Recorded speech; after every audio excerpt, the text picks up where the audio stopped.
हरे कृष्ण माता जी। हरे कृष्ण माता जी। Hare Krishna. Welcome you all in coming back पुनरागमन। आप सभी का बहुत बहुत स्वागत है इस क्लास में। और हम लोग लेसन 7 पढ़ना था हमें। जी माता जी, लगभग पुनर्जन्म। लेसन 7 हमें पढ़ना था। हमने पिछली बार कंप्लीट किया था पुनरागमन का तर्क विज्ञान। जी माता आज जी। हम लोग पढ़ेंगे कि लगभग पुनर्गमन। ठीक है ना? तो ठीक है। ओम अज्ञान से निरांतर ज्ञानार्जन शिलाज्ञान हरे कृष्ण कृष्ण कृष्ण हरे हरे हरे राम राम राम हरे हरे। ठीक है, आप लोग एक एक पेज करके पढ़ लीजिए। जी राधिका से शुरू करिए। चैप्टर 7 लगभग पुनर्जन्म।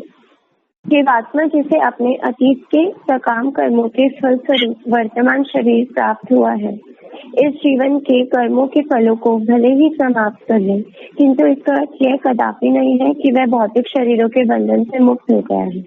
जीवात्मा एक विशिष्ट प्रकार का शरीर प्राप्त करता है और अपने इस शरीर से किए गए कर्मों द्वारा वह दूसरे शरीर का सृजन करता है। इस प्रकार वह एक शरीर से दूसरे में अपने स्थूल अज्ञान के कारण जन्म और मृत्यु के द्वारा बारंबार देहांतरण करता रहता है। श्रीमद् भागवतम। सनसनी पैदा करने वाली अमेरिकी साप्ताहिक पत्रिकाएं पुनर्जन्म के संबंध में अवैज्ञानिक धारणाओं से भरी रहती है और चौंकने वाले नए साक्ष्य को लगभग प्रत्येक सप्ताह प्रस्तुत करती है। बीते हुए जीवनों के विषय में वास्तविक सच्चाई बताने का दावा करने वाली अधिकाधिक पत्रावरण बद्ध पुस्तकों को बाजार में भरमार रहती है, परंतु किस प्रकार विश्वास किया जाए और क्या विश्वास करें? क्या नेशनल एक्वायरर और इसी प्रकार के अन्य प्रश्नों को वास्तव में पुनर्जन्म विज्ञान के बारे में प्रमाणित माना जा सकता है? शरीर बाह्य अनुभव पुनर्जन्म की अवधारणा को छूता हुआ एक ऐसा पक्ष है जिसका विस्तृत रूप से प्रचार हुआ है। शरीर बाह्य अनुभव के इन विवरणों में से बहुत से तो सत्य हो सकते हैं, पर इनसे वस्तुतः हमें कोई नई जानकारी नहीं मिलती। इस प्रकार की घटनाओं के विवरण पाठकों में यह विश्वास पैदा कर सकते हैं कि अवश्य ही इस शरीर से परे भी एक और वास्तविकता, चेतना या आत्मा विद्यमान है, परंतु यह नई सूचना तो नहीं है, क्योंकि यह जानकारी वर्षों से उपलब्ध रही है। वेद बताते हैं कि चेतना आत्मा का एक लक्षण है और इसलिए वह शरीर के अस्तित्व से पृथक है। 5 सहस्त्र वर्षों से भी पुरानी भगवद गीता तथा अन्य वैदिक साहित्य को सरसरी तौर पर देखने से भी शरीर से पृथक आत्मा का अस्तित्व स्पष्ट हो जाता है। वेद विज्ञान के विद्यार्थी को यह सुनकर आश्चर्य नहीं होता कि आत्मा जो मन, बुद्धि और मिथ्या अहंकार से निर्मित सूक्ष्म शरीर द्वारा संवाहित होता है, स्वप्नों अथवा आसन्न मृत्यु के अनुभवों में अस्थायी तौर से अपने भौतिक आवास को छोड़ सकता है। मिथ्या अहंकार से तात्पर्य है शरीर को स्वयं मान बैठना, मैं हूँ, यह बोध अहंकार है। परंतु जब आत्मा भौतिक तत्वों से दूषित अथवा बद्ध हो जाता है, वह शरीर के साथ तदाकार करता है और सोचता है कि वह भौतिक प्रकृति से उत्पन्न है। जब स्व का बोध सत्य अथवा आत्मा पर लागू किया जाता है तो वह वास्तविक अहंकार होता है।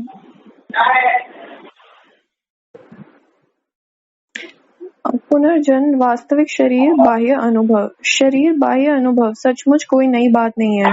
प्रत्येक व्यक्ति को यह अनुभव हो चुके हैं, क्योंकि स्वप्न शरीर बाह्य अनुभवों के अतिरिक्त कुछ नहीं है।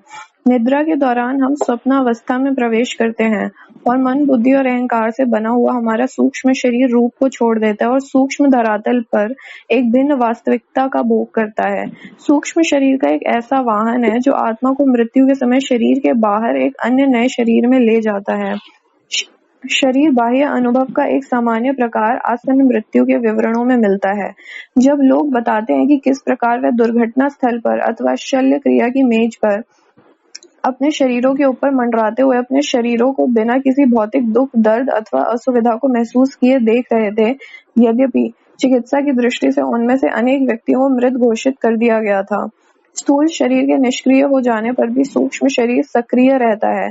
जैसा कि पहले बताया जा चुका है, स्थूल शरीर के शैया पर निद्रा मग्न पड़े रहने पर भी हमारा सूक्ष्म शरीर कभी कभी हमें स्वप्नों में ले जाता है। जब हम दिन के समय मानसिक यात्राओं पर जाते हैं, जैसे कि दिन के स्वप्न में होता है, उस समय भी पूर्व वर्णित घटना के समान ही एक घटना घटती है। विशेष परिस्थितियों में जब मृत्यु से अत्यंत निकटता के साथ हमारा सामना होता है, तब लोग शोधकर्ताओं द्वारा आसन्न मृत्यु अनुभव के नाम से पुकारे जाने वाली स्थिति में पहुंच जाते हैं। कुछ स्थितियों में आसन्न मृत्यु तथा शरीर बाह्य अनुभव संज्ञाओं का अदल बदल करके उपयोग किया जा सकता है। आसन्न मृत्यु की स्थिति में सूक्ष्म शरीर सामान्य रूप से स्थूल शरीर के ऊपर मंडराता रहता है। चूंकि आत्मा जीवन का आधारभूत तत्व है, अर्थात जीवन का सार है, अतः वह अपने शरीर का निरीक्षण कर सकता है। वह देख, सुन तथा सूंघ सकता है, जैसा कि स्थूल शरीर के पास सभी इंद्रियां होने पर वह करता है। जब आसन्न मृत्यु के बाह्य अनुभवों में सूक्ष्म शरीर अपने स्थूल रूप के ऊपर मंडराता है, तो शरीर की तुलना उस कार से की जा सकती है जिसका इंजन चलता छोड़ दिया गया हो और उसका चालक क्षण भर के लिए बाहर चला गया हो, परंतु यदि वह लौटता नहीं तो अंततः कार का ईंधन समाप्त हो जाता है और इंजन का चलना बंद हो जाता है। उसी प्रकार यदि आसन्न मृत्यु की स्थिति का अनुभव करता हुआ आत्मा शरीर में नहीं लौटता, तो वह व्यक्ति मर जाता है और सूक्ष्म शरीर आत्मा को एक नए जीवन को प्रारंभ करने के लिए किसी दूसरे भौतिक शरीर में ले जाता है। यह तथ्य एक ऐसा मूलभूत सिद्धांत है जो संपूर्ण वैदिक ग्रंथों में वर्णित है। भगवत गीता के एक सुविख्यात तथा प्रायः उद्धृत किए जाने वाले श्लोकों में से एक श्लोक के अनुसार, देहिनो अस्मिन् यथा देहे कौमारम यौवनम जरा तथा देहांतर प्राप्ति धीरस तत्र न मुह्यति।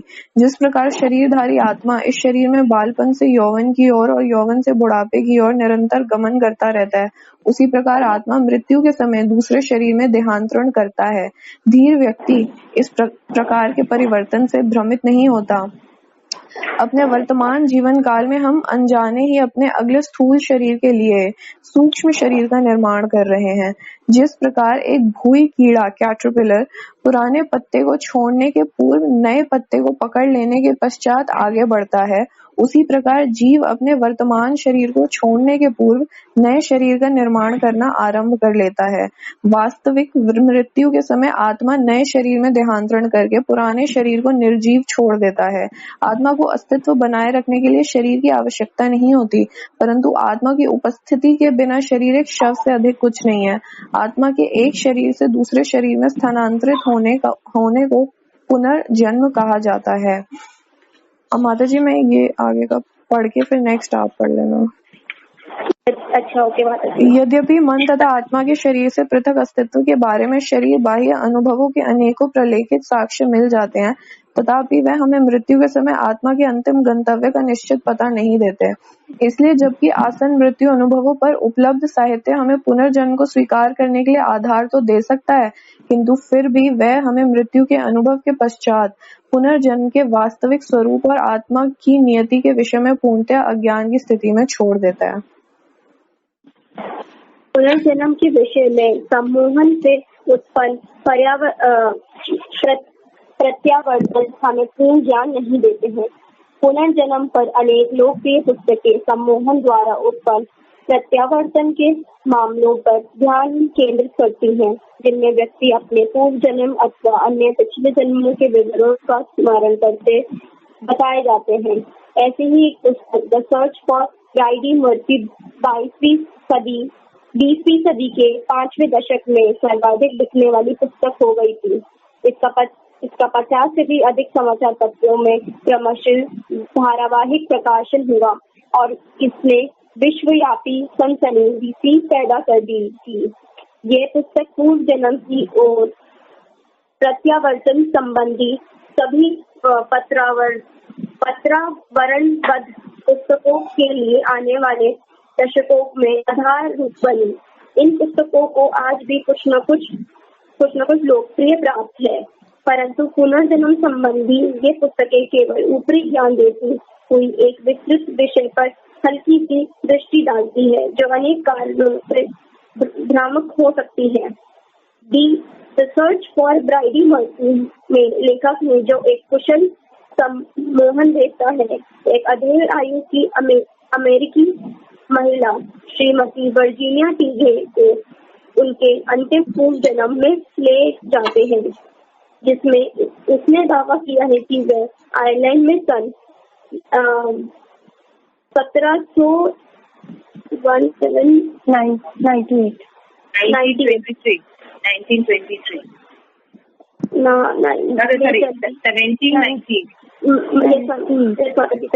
आयरलैंड में सन आयरलैंड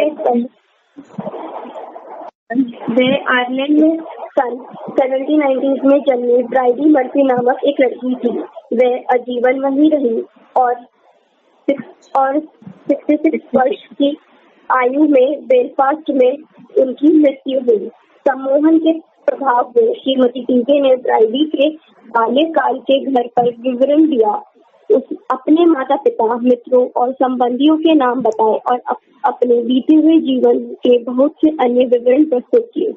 पुस्तक में ये भी बताया गया है कि मृत्यु के पश्चात ब्राइडी ने आध्यात्मिक लोक में प्रवेश किया। तत्पश्चात वर्जीनिया टीजे के रूप में 1923 में अमेरिकी में पुनर्जन्म लिया।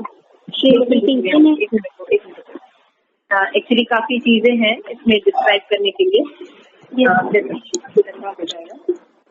तो थोड़ा सा डिफिकल्ट है ये।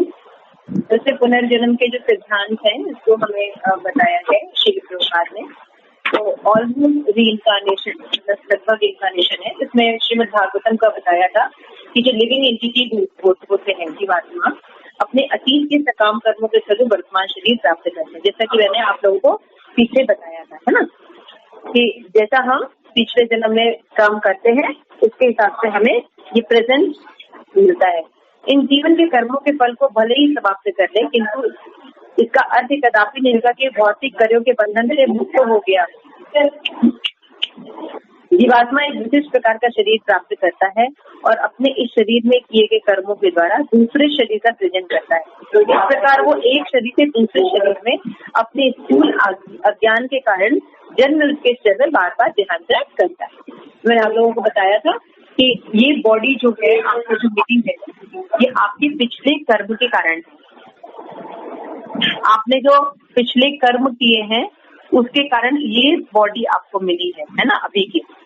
लेकिन आप जो भी करेंगे क्या होता है, इस प्रकार वो एक शरीर दूसरे समय स्थूल अज्ञान के कारण, जब हमें इग्नोरेंस रहता है, ये पता नहीं होता मैं कौन हूँ, किसकी हूँ, मैं आत्मा हूँ, मैं भगवान की, ये सब नॉलेज नहीं रहता, केवल मटेरियल नॉलेज रहता है, तो जीव क्या करता है, देहांतरण करता रहता है, क्योंकि इसमें रहता है अज्ञानता। तो ये श्रीमद् भागवतम में बताया गया कि अज्ञानता के कारण जीव क्या करता है, एक शरीर से दूसरे शरीर में जन्म लेता रहता है। तो बता रहे प्रभुपाद की सनसनी पैदा करने वाली एक साप्ताहिक पत्रिका थी जिसे पुनर्जन्म के अवैज्ञानिक धारणाओं से भरी रहती थी, है ना, क्योंकि वैज्ञानिक रूप से आप इसको नहीं प्रूव कर सकते कि पुनर्जन्म होता है। कर सकते हैं आपको उसको प्रूव करने के लिए आत्मा को पहले मापने वाली मशीन होनी चाहिए आपके पास। हाँ जी, वो है नहीं हमारे पास, है ना। तो इसलिए कि चौंकाने वाले नए साक्ष्य प्रेजेंट किए, जब पत्रिका थी इसमें से लिख लगा रही हूँ।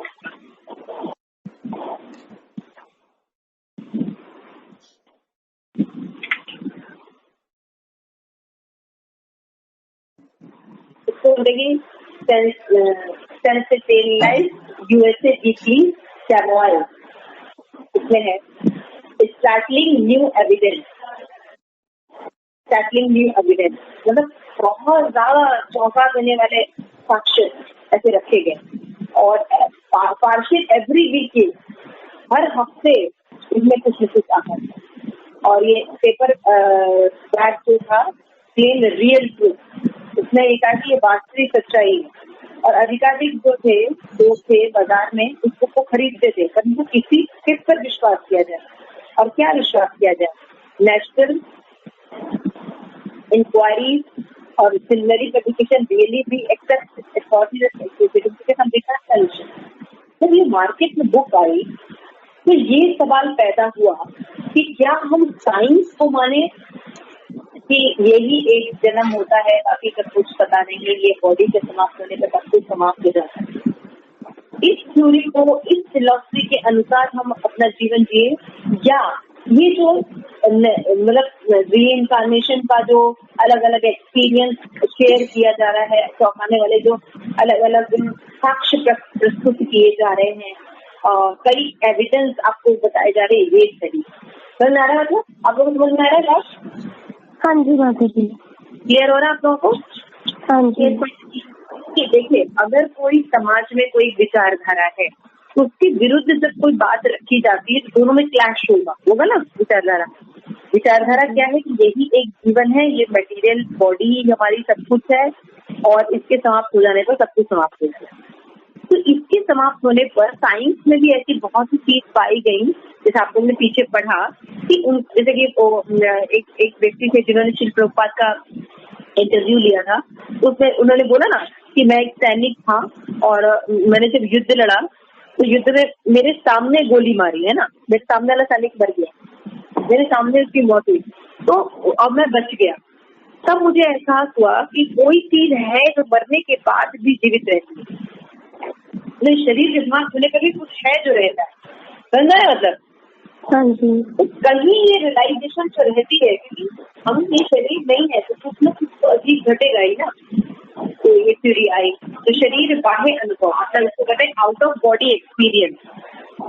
और जैसा मैंने आप लोगों को बताया था कि एक ऐसे पहले शो भी आता था, है ना, आप लोगों को याद होगा, टीवी पर एक शो आता था। आप लोगों में से किसी ने देखा है ये शो? नहीं, किसी ने भी ये शो नहीं देखा? बहुत पॉपुलर शो था हम लोगों के समय। इसमें क्या होता था कि एक टेबल था, उससे उसको लेटा देते थे और डॉक्टर्स थे, साइकोलॉजिस्ट, वो हिप्नोटाइज करके उसको पिछले शरीर में लेके जाते थे और वो उस शरीर के एक्सपीरियंस शेयर करता था, कहाँ रहता था, क्या था, कैसे उसकी मृत्यु हुई। जैसे कि किसी को क्या होता है, वाटर फोबिया होता है बहुत ज्यादा, है ना, पानी से बहुत डरता है, तो उसको पता लगाने के लिए उसकी केस हिस्ट्री स्टडी की गई, उसको हिप्नोटाइज किया गया, तो पुनर्जन्म में चले गए। तो उसने बताया कि उसकी डूब के मौत हुई थी, उसको मारा गया था डुबा के। तो उसका क्या हुआ इस जन्म में, मतलब किसी कारण के ही वो पानी से बहुत डरती थी, ठीक है ना, ये बात सामने आई। वाले एपिसोड में था जो हम लोग देखते थे। तो आउट ऑफ बॉडी एक्सपीरियंस ये होता है, शरीर के बाहर पुनर्जन्म की धारणा से छुपा हुआ ऐसा पक्ष है जिसका विस्तृत प्रचार हो रहा था। और आउट ऑफ बॉडी एक्सपीरियंस में बहुत से विवरण जो थे वो सच भी थे। जैसे कई जानकारी मिली कि इस घटनाओं के विवरण पाठकों के लिए ये विश्वास पैदा कर सके कि इस शरीर से परे भी एक वास्तविक चेतना है जो विद्यमान रहती है, परंतु नई सूचना तो नहीं थी, क्योंकि ये जानकारी वर्षों से थी। भारत में तो पहले से ही हम लोग कह रहे थे कि ये शरीर ही सब कुछ नहीं होता, बल्कि आत्मा होती है, आत्मा का सफर होता है और ये कर्मों पर निर्धारित होता है। तो भारत में ये जानकारी थी, लेकिन भारत के बाहर हमने पहले भी पूरा बुक पढ़ा था, आप लोग याद है, सारी फिलॉसफी, पुत्रार्थ से लेके यूनान के को लेके ईसाइयों से लेके, देखा था ना आपने? जी जी, फर्स्ट चैप्टर हमने डिस्कस किया था ना।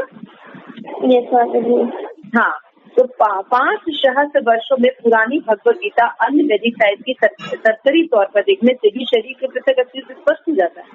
मान लीजिए कोई बहुत डीपली भगवत गीता न पढ़े, तब भी ये समझ में आ जाता है कि हम शरीर नहीं आत्मा। सेकेंड चैप्टर में ही पूरा क्लियर कर देता है।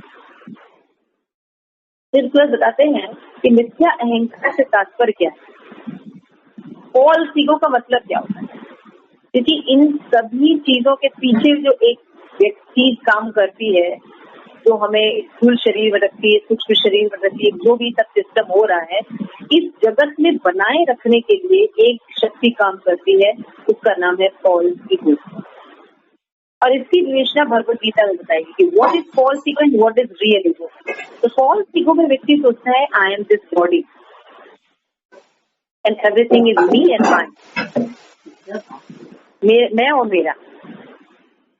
लेकिन रियल अहंकार में वो जानता है I belong, I am a part and partial of Krishna, an internal servant of Krishna, this is real ego. लेकिन एक फॉल्स ईगो जो होता है ये सारी चीजों की जड़ रहता है हमें इस जगत में बांधे रखने के लिए, हमें आत्मा होते हुए भी शरीर में ही रखने के लिए। समझ में आ रहा है मतलब आपको? हाँ जी माता जी। पुनर्जन्म जो है वो वास्तविक शरीर बाह्य अनुभव है। रीइंकार्नेशन जो है, रीइंकार्नेशन जो होता है ये रियल में आउट ऑफ बॉडी एक्सपीरियंस है। रियल बताते हैं कि जो बाह्य अनुभव होते हैं सचमुच कोई नई बात नहीं है, प्रत्येक व्यक्ति अनुभव कर चुका है। प्रभुपाद ने बहुत अच्छे से एक्सप्लेन किया कि हम स्वप्न देखते हैं, तो स्वप्न में क्या होता है, हम अपने वर्तमान शरीर को भूल जाते हैं और कोई स्वप्न देखते हैं जिसके बारे में कभी कभी तो बिना सिर पैर का सपना देखते हैं। कभी किसी लाइफ में एक्सपीरियंस होगा तभी तो हम उसको देख रहे हैं। तो ये बता रहे हैं, प्रभुपाद बताते हैं क्योंकि बॉडी चेंज हुई है लेकिन मन बुद्धि का अहंकार वो हमारे साथ चलता ही आ रहा है ना, आत्मा के साथ। बॉडी तो चेंज हो रही है लेकिन चिप नहीं चेंज हुआ, तो कितना भी मोबाइल चेंज कर लो, जो सिम नहीं चेंज है उसको सारा जो भी कुछ आएगा तो वो क्या होगा, सिम में जो डाउनलोडेड है वो है ना। तो मन बुद्धि अहंकार तुम्हारा सेम है लेकिन वाहन तो चेंज होता जा रहा है, शरीर चेंज होता जा रहा है। कभी मनुष्य शरीर ले रहे हैं, कभी कुत्ते का शरीर ले रहे हैं। तो शरीर बाह्य अनुभव का एक सामान्य प्रकार आत्म मृत्यु को लेकर है। जब लोग बताते हैं कि किसी दुर्घटना में या ऑपरेशन के टेबल पर या शरीर के ऊपर मंडराते अपने शरीर को किसी दुख में कष्ट में अनुभव करते हैं, चिकित्सा जिसमें अनेक व्यक्तियों की मृत्यु मृत घोषित कर दिया जाता है। स्थूल शरीर को निष्क्रिय हो जाने पर भी सूक्ष्म शरीर सक्रिय रहता है। सूक्ष्म शरीर आपको पता है ना, मन बुद्धि अहंकार, और स्थूल शरीर ये बॉडी ऊपर दिखाई दे रही है। जैसा कि पहले बताया जा चुका है कि स्थूल शरीर के शैया पर निद्रामग्न पड़े रहने पर भी हमारा सूक्ष्म शरीर स्वप्न में ले जाता है। जब हम सोते हैं तो क्या होता है, शरीर तो यही रहता है ना, लेकिन हम पता नहीं कहाँ चले जाते हैं। आप लोगों को अपने सपने आते हैं? जी माता जी। यस माता जी।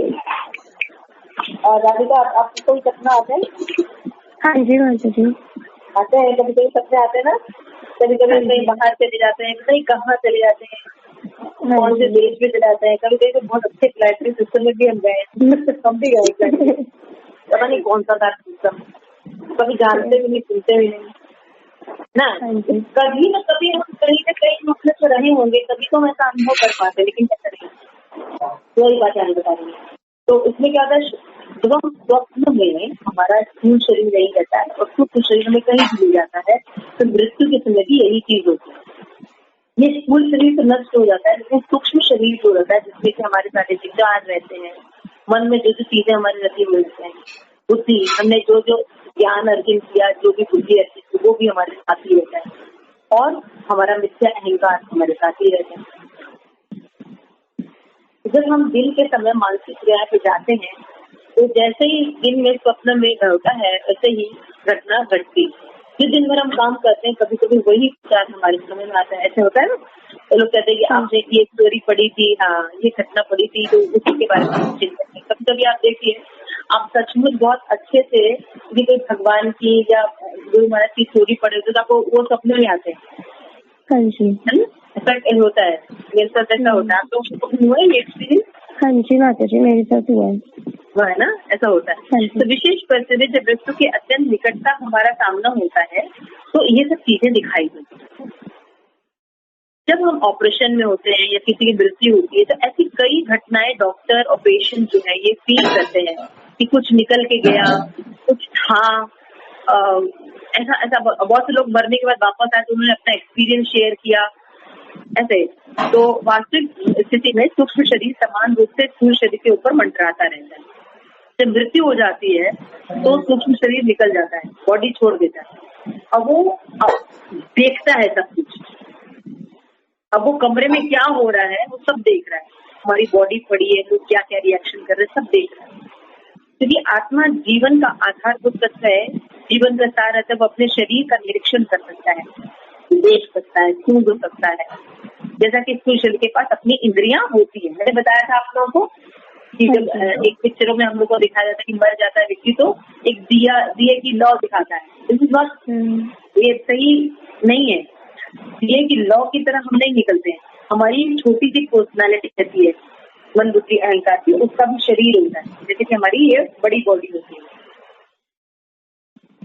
तो सूक्ष्म शरीर का भी अपना आंख होते हैं, कान होते हैं, वो वैसे ही देखता है, वैसे ही सुनता है, वैसे ही सूंघ सकता है, महसूस कर सकता है। तो जब आसन मृत्यु होती है और हमारे स्थूल शरीर नष्ट हो जाता है, तो ये चेतना वाला जो शरीर है ये काम करता है। जैसे प्रभुपाद एग्जाम्पल दे रहे हैं कि शरीर की तुलना कार से की गई है, तो जिसका इंजन चलता छोड़ गया है और चालक क्षण भर के लिए बाहर जाता है, फिर लॉस करा जाता है, तो कार का इंजन समाप्त हो जाता है, इंजन का चलना बंद हो जाता है। उसी तरह आसन मृत्यु की स्थिति भी यही होती है, आत्मा शरीर में नहीं लौटता, तो वो व्यक्ति मर जाता है और सूक्ष्म शरीर आत्मा को एक नए जीवन का प्रारंभ करने के लिए दूसरा भौतिक शरीर प्रदान करती है। तो ये सब व्यवस्था कौन करता है? भगवान की अध्यक्षता में ये सब व्यवस्था दुर्गा देवी करती है, यमराज के दूत करते हैं। यह तथ्य एक ऐसा मूलभूत सिद्धांत है जो संपूर्ण वैदिक ग्रंथों में वर्णित है। भगवद गीता में इसको विचार प्रायः उद्धृत किया गया श्लोकों में कि देहिनो अस्मिन् यथा देह। हमने ये डिस्कस किया था पहले, इसलिए डिस्कस नहीं करेंगे कि हम इस बात का अनुभव कैसे कर सकते हैं। मैंने बताया था कि बचपन में आपका जो बॉडी था और अभी आपका 25-24 में जो बॉडी है टोटली चेंज है ना? सेम बॉडी है क्या? नहीं आती पूरी बॉडी चेंज है, लेकिन हमें इस बात का एहसास नहीं। उसी तरह से क्योंकि हमें ज्ञान है कि ऐसे चेंजेस होते हैं और हमारे समाज में मान्यता है कि चेंजेस गुड होते हैं, तो हम खुद इस पर कभी रोते नहीं। उसी तरह आत्मा के बारे में भी अगर हमें नॉलेज रहेगा तो कि ये आत्मा तो हमेशा रहती है, लेकिन शरीर की मृत्यु होती है, तो मृत्यु के समय भी हमें शोक नहीं रहेगा। अपने वर्तमान जीवन काल में हम अनजाने में अनेक स्थूल शरीर के लिए सिस्टम का निर्माण करते हैं, है ना? पुराने जैसे एक कैटरपिलर होता है, जब वो चलता है तो क्या करता है, ये बहुत इंपॉर्टेंट एग्जांपल है। वो क्या करता है, पीछे उसके 4 पैर होते हैं, तो पीछे के 2 पैर वो तब छोड़ता है जब आगे के 2 पैर वो जमा लेता है। इसी तरह से जब हमारे दूसरा शरीर का निर्माण हो जाता है तब हम ये शरीर त्यागते हैं। तो वास्तविक मृत्यु के समय आत्मा नए शरीर में देहांतरण करके पुराने शरीर में वो निर्जीव हो जाता है। आत्मा को अस्तित्व बनाए रखने के लिए शरीर की आवश्यकता नहीं होती, परंतु आत्मा की उपस्थिति में शरीर शव बन जाता है। समझ में आ रहा है? आत्मा को इस शरीर की जरूरत नहीं है जो अभी हमको दिखाई दे रहा है। न सूक्ष्म शरीर की जरूरत है आत्मा को, न स्थूल शरीर की जरूरत है। लेकिन इस शरीर से अगर आत्मा निकल जाए, स्थूल शरीर निकल जाए, तो ये शरीर शव हो जाता है। Got the point? माता जी, जैसे आपने बताया कि मतलब स्वप्न में जो हमारी आत्मा होती है वो एक तरीके से भ्रमण पर ही जाती है ना? हाँ। तो जब हम सो रहे हैं तो हमारा ये जो बॉडी जो हमको दिखाई दे रहा है, ये क्या रहता है, ये यही लेटा रहता है ना, बेड पर ही रहता है। हाँ जी। लेकिन हम अमेरिका में या कहीं पहुंचे होते हैं तो वो कौन लेके जाता है? वो मन बुद्धि अहंकार लेके जाता है।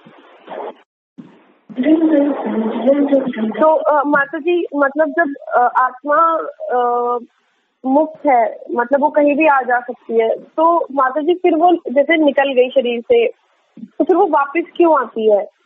क्योंकि शरीर से आसक्ति रहती है ना। अच्छा। इस शरीर से इतनी आसानी से नहीं निकलता है भैया ये आसक्ति। हम जिस जगह पैदा हुए, आप अभी थोड़ा सोच के देखो। जैसे मैं आपको अपना अनुभव बताती हूँ। मेरी शादी हो गई, मेरी शादी हुई थी 1998 में, ठीक है। उसके बाद से समझ लीजिए मैं यहाँ दिल्ली में आ गई 2020। कितने साल हो गए? 22, 20, 20, ऑलमोस्ट 25 लेके चलते, ठीक है ना? 25 25 साल इधर ले लेते हैं और 25 साल यंग एज का ले लेते हैं। यंग एज का जो मेरा 25 साल है, उसके सपने मुझे आज भी आते हैं। मेरी वो हवेली, मेरा वो कमरा, वो सब खत्म हो गया है, सब अलग अलग हो गए। फादर मदर ने भी उसको नए जगह शिफ्ट हो गए। एक बात कह रहे हैं, लेकिन मैं अपना पता नहीं, जब कभी कभी सोचती हूँ या कभी सोचती हूँ या कभी रिलैक्स होती हूँ तो मुझे उसी घर के सपने आते हैं और यहाँ आप लोगों को मैं उस घर में देखती हूँ। मतलब जैसे वैसे है। माता जी मेरे साथ भी हुआ है ऐसे बहुत बार। समझ रहा था, क्योंकि मेरी मेमोरी में मेरे बचपन, मेरा खेल, मेरा घर, मेरा कमरा, मेरा स्कूल, ये बहुत ज्यादा शायद हावी है। मुझे नहीं पता, मैं उसको याद भी नहीं करती, कभी फोटो भी नहीं देखती,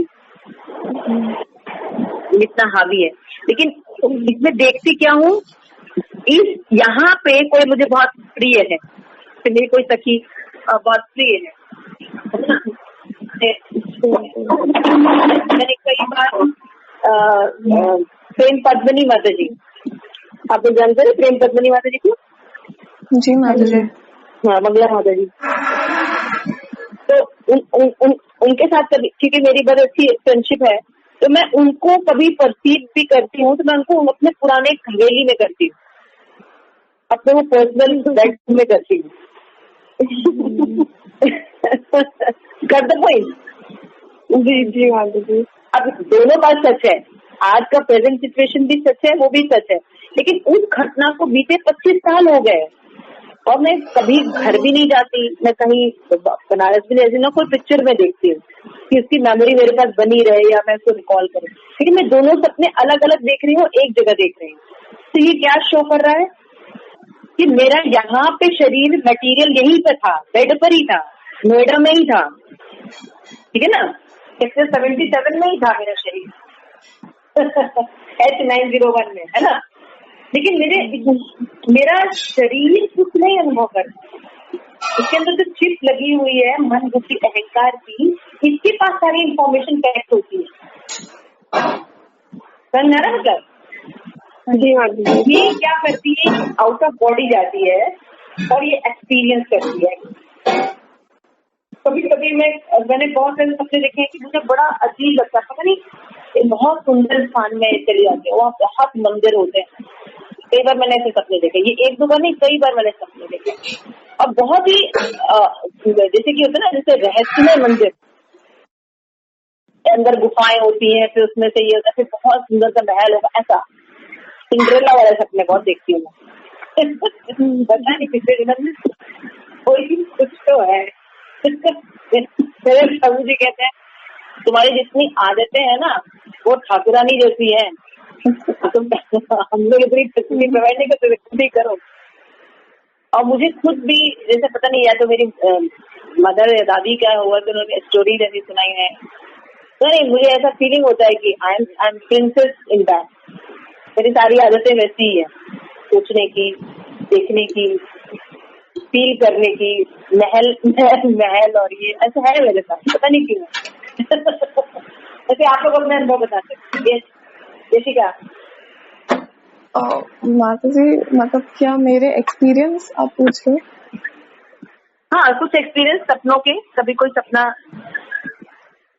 माता जी मैं भी जैसे अभी शिफ्ट हुई हूँ, बट मेरे को लगता है क्योंकि अभी तो मुझे 3 साल ही हुए हैं शिफ्ट हुए, तो मुझे लग रहा है अभी तो वो इतनी जल्दी वो इम्प्रेशंस, क्योंकि मैं 20 साल उस घर में रही हूँ तो जाएंगे नहीं। लेकिन माता जी कुछ चीजें हैं जो मुझे लगता है कि मैंने कभी सोची भी नहीं है, या और वो अभी भी मुझे सपनों में आती है, तो मतलब अच्छी चीजें नहीं है। तो मतलब मैं इन चीजों को लेके सोचती हूँ कि ये कैसे हो रहा है, और कभी कभी गिरना, ये सब चीजें तो नेचुरल आई थिंक सभी को ही आती हैं कि कभी हम ऐसे गिर रहे हैं बहुत तेजी से, तो वो सब चीजें ही हैं, बट ऐसे बहुत अच्छे सपने नहीं आते। हाँ जी, अच्छा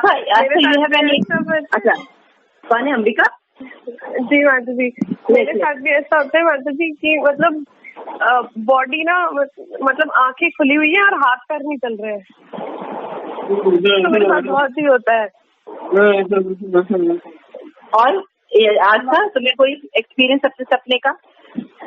अच्छा जी, जैसे कि कभी कभी क्या होता है, दिन भर हम किसी चीज को लेके या किसी के बारे में सोचते रहते हैं कि किसी चीज का इंप्रेशन इतना स्ट्रॉन्ग पड़ जाता है, फिर क्या होता है कि कभी कभी ना हमें लगता है कि हाँ वो चीजें पास हो गई हैं, जैसे कुछ टाइम, नॉट पूरे दिन सोचते, कुछ समय के लिए हमें हमारे पास किसी चीज का इंप्रेशन बहुत स्ट्रांगली पड़ता है, तो कभी कभी माता जी मैं नोटिस करती हूँ मेरे सपनों में ना वही चीजें आ जाती है। और ऐसा इम्पैक्ट फिर ना मैं एकदम सोचते हैं, तो फिर हम सोचते हैं कि वो उस चीज के बारे में ना थोड़ा सा सोचा था, पर और माता जी चाहते हैं कि दिन भर में ना बहुत सारी चीजें हमारे पे इम्पैक्ट छोड़ के थोड़ा करती है, तो उसका पूरा क्यूमुलेटिव ना ही हमारे सपने में आ जाता है। ये तो हमें इससे कैसे हुआ? इसीलिए कहा जाता है कि जब आप पढ़िए तो मतलब स्टोरीज देखिए कृष्णा की, कुछ पढ़िए, कोई थ्योरी पढ़िए जो आपको पसंद है, नाटक देखिए, कोई सॉन्ग सुनिए, तो क्या होगा आपकी मेमोरी में वही आएंगे। ऐसा होता है। ये Radhika, you have any experience? Yes माता जी, एक तो वही जो आपने बताया आपका एक्सपीरियंस कि मेरे साथ भी होता है कि जैसे मैं न्यू घर में हूँ, लेकिन मेरे को बहुत बहुत ज्यादा पुराने वाले घर के सपने आते हैं और उसमें मेरे न्यू फ्रेंड्स होते हैं, तो वो वाला सपना। और एक तो माता जी मेरे को ये बहुत ज्यादा सपने आते हैं कि जैसे कोई एक हीरो होता है ना, वो मूवी में किसी ना किसी को बचा रहा होता है, या तो अपनी को या मैं हमेशा बचाती रहती हूँ किसी को नैना को, स्पेशली नैना को। कभी बाढ़ आ गई, कभी किसी ने अटैक कर दिया, तो मैं उसको बचाती रहती हूँ। तो मैं उसे बताती हूँ ना, तो कहती है हाँ तू ही है ना मेरी हीरो। तो मुझे लगता है कि पिछले जन्म में कोई हीरो या कोई सुपर हीरो कुछ ऐसी होंगी, इसीलिए इस जन्म में आपकी मुझसे नैना से आसक्ति है, इसीलिए इस जन्म में वो आपकी सिस्टर हुई है और छोटी सिस्टर हुई है, ताकि आप उसकी केयर कर सके। आप समझ रहे? मतलब ये आसक्ति एक जन्म की नहीं है बेटा। हमारे जो आसपास लोग हैं, वो जैसे मदर फादर हैं और भी रिलेटिव्स लोग हैं, ये हमारी आसक्ति के कारण है। हम उनसे बहुत अटैच रहते, तब वो हमारे साथ हैं। तो इसीलिए इस आसक्ति को चेंज करना है कि ये भगवान के हैं, मेरे नहीं है। पहले क्या देखना है कि भगवान कृष्ण के ये हैं। ये ज्ञान इतना आसान नहीं होता है ना, तो इसके लिए सबसे पहले हमें अपने आप को देखना पड़ेगा। इसीलिए मैंने, जो आप लोगों को याद होगा, हम लोगों ने एक वो चार्ट किया था मंजरी ग्रुप में, आइडेंटिटी। उसमें हमने बताया था कि जब हम अपनी आइडेंटिटी पे वर्क करते हैं, जब हम ये सब प्रभुपाद की बुक्स पढ़ते हैं, तो ये हमें बताता है कि हम शरीर नहीं, आत्मा है, ये नहीं है। थ्योरीज बार पढ़ते हैं, डिफरेंट तरह के सिद्धांत पढ़ते हैं, डिफरेंट तरह की बातें पढ़ते हैं, जप करते हैं, प्रसाद खाते हैं, भगवान को बार बार देखते हैं, गुरु को देखते हैं, भक्तों का संग करते हैं, सेमिनार अटेंड करते हैं, फेस्टिवल्स अटेंड करते हैं, बार यही करते हैं। संग भी अपना हम भक्तों का करने लगते हैं, फ्रेंड्स भी अपने जैसे आप लोग फ्रेंड्स बने हुए हैं, 5 लोग आप लोग क्लास कर रहे हैं, तो आप लोग एक फ्रेंड है, मंत्री ग्रुप है आप लोग। तो आप लोग जब संग करते हैं तो बार बार आपको हैमर कहा जा रहा है, आपका पॉजिटिव थॉट, आपका आत्मा का जो ज्ञान है, ये आपको बार जगा रहा है। तो जब दुख आता है या कोई परिस्थिति आती है, तो ये सारी एलिमेंट आपकी रक्षा करते हैं, तो यही आपका एक्सपीरियंस बन जाएगा। यहाँ पे यही चीज बता रहे हैं कि ये जो खाली जो हम बॉडी का नॉलेज लेते हैं, बॉडी ये है, ये ऐसे स्वस्थ रखा जाता है, ये वो, इसको कैसे सुखी रखें, केवल हम इस बॉडी के बारे में जब हम आश्वस्त रहते हैं, तो जब इस बॉडी को त्याग करना पड़ता है, तो क्योंकि हमने सारा इन्वेस्टमेंट इसमें डाल दिया है, हमने अपना सही इन्वेस्टमेंट सही जगह नहीं रखा है, आत्मा। तो क्या होता है, जब ये डूबता है तो हम बर्दाश्त नहीं कर पाते। तो हमें ये समझना होगा कि हमने जहाँ इन्वेस्टमेंट किया हुआ है, ये बॉडी कॉन्सेप्ट, इसीलिए कहा जाता है ना, मैंने अभी आप लोगों को एक अभी क्लास में मैंने मुकुंद वाला क्लास की थी, उसमें बताया कि हम अपने आसपास किन 5 लोगों से प्रभावित रहते हैं। It's very important. संग किसका करते हैं? अगर हम इंटरनेट का संग करते हैं, इंटरनेट में हीरोज का संग करते हैं, मोबाइल में अपने किसी का कैरेक्टर का संग करते हैं, तो हमारे शरीर पर, हमारी आत्मा पर, हमारे सूक्ष्म शरीर पर, मन बुद्धि अहंकार पर उसी व्यक्ति का हावी रहेगा। अब जो लोग भागवत भक्त नहीं होते, मैटीरियल लोग होते हैं, ये लोग होते कैसे हैं? ये लोग टोटली मेटेरियलिस्टिक माइंड के होते हैं।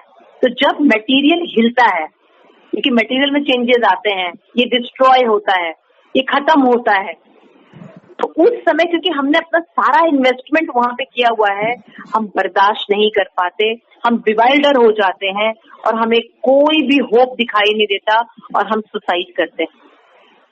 एक काम गलत किया, दूसरा काम गलत किया, फिर तीसरा भी गलत किया। इसलिए हमारे आसपास हमारे 5 जो हमारे लीडर हैं, हमारे जो फेवरेट हैं, ये हमें बहुत बहुत सोच समझकर सेलेक्ट करने चाहिए, जिनका हम रोज संग कर रहे हैं, जिनका प्रभाव हमारे ऊपर पड़ रहा है। जनरली हमें लगता है अरे हम एक ही का प्रोग्राम देख रहे हैं, हम तो यही देख रहे हैं, हम तो यही कर रहे हैं। लेकिन आप यकीन मानिए, आप जिस कैरेक्टर को देख रहे हैं, आपका वो कैरेक्टर आपके ऊपर हावी है और आपकी सारी आदतें, आपके सारे विचार, आपकी सारी थिंकिंग, आपका जन्म सब कुछ डिसाइड कर देगा। इसलिए भक्तों का संग करना चाहिए, जिनको अच्छाई से नॉलेज है और वो आपको चेक कर सके, तो वो आपको इन गहरे ज्ञान में लेके जाता है। तो जब ऊपर से शरीर में कोई चेंजेस आते हैं, छूट जाता है, परिवर्तन हो जाता है, तो कोई प्रभाव नहीं पड़ता। उसी तरह से जिस तरह से हम बचपन के शरीर से बड़े हो गए, क्योंकि और उसमें हमने कोई शोक नहीं किया, क्योंकि हमें नॉलेज नहीं दी गई, हमें शोक करना बताया नहीं गया, इसलिए हमने शोक किया नहीं। समझ रहे हैं? आप जब 2 साल के थे और आज आप 25 साल के हैं, आपके शरीर में पूरा पूरा चेंजेस है, आप एक नए व्यक्ति हैं। मन चाहे आप अपनी पिक्चर निकाल के देख लीजिए, आप 2-2.5 साल के थे, अपनी पिक्चर निकाल लीजिए, और 25 साल के आप हैं, पिक्चर निकाल लीजिए। You are totally change personality.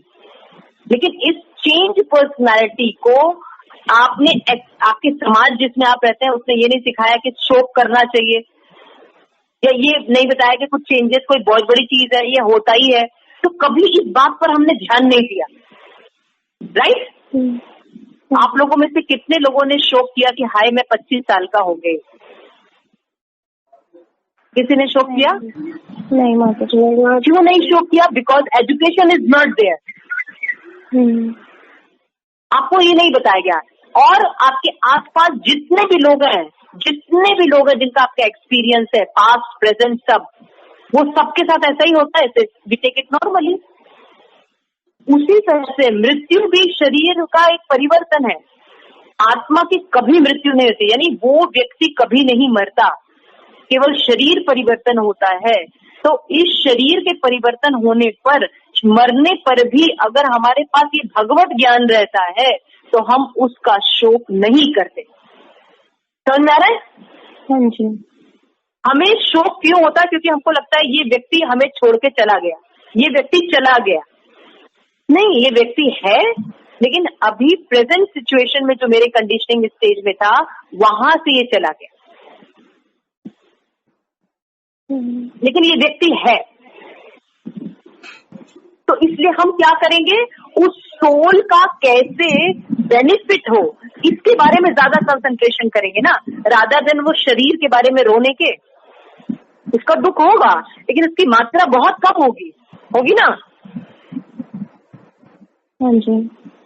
जब ये नॉलेज ही नहीं रहेगा, उन व्यक्तियों को जब वो किसी को खोते हैं या डेथ होती है, उनकी जो हालत होती है, और जिनको नॉलेज होता है उन व्यक्तियों को जो हालत होती है, उसमें बहुत अंतर होता है, परसेंटेज का अंतर हो जाता है।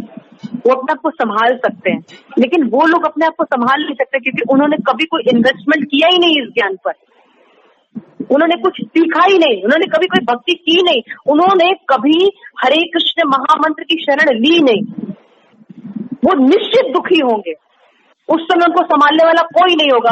और प्रहलाद महाराज कहते हैं वो लोग हमेशा डिप्रेशन में रहते हैं, सूखे कुएं में गिरे रहते हैं, जिसमें डिप्रेशन, चिंताएं और भयानक चीजों के और कुछ नहीं होता।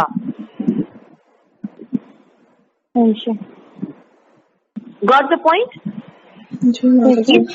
ये भागवत ज्ञान का ये सब बता के आपको प्रभुपाद क्या बताना चाह रहे हैं, शाश्वत ज्ञान भी लो।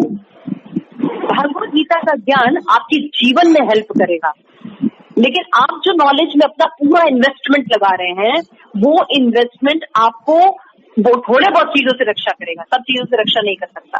जब सचमुच अगर चैलेंज आएगा जीवन का, वहां आप फेस नहीं कर पाएंगे।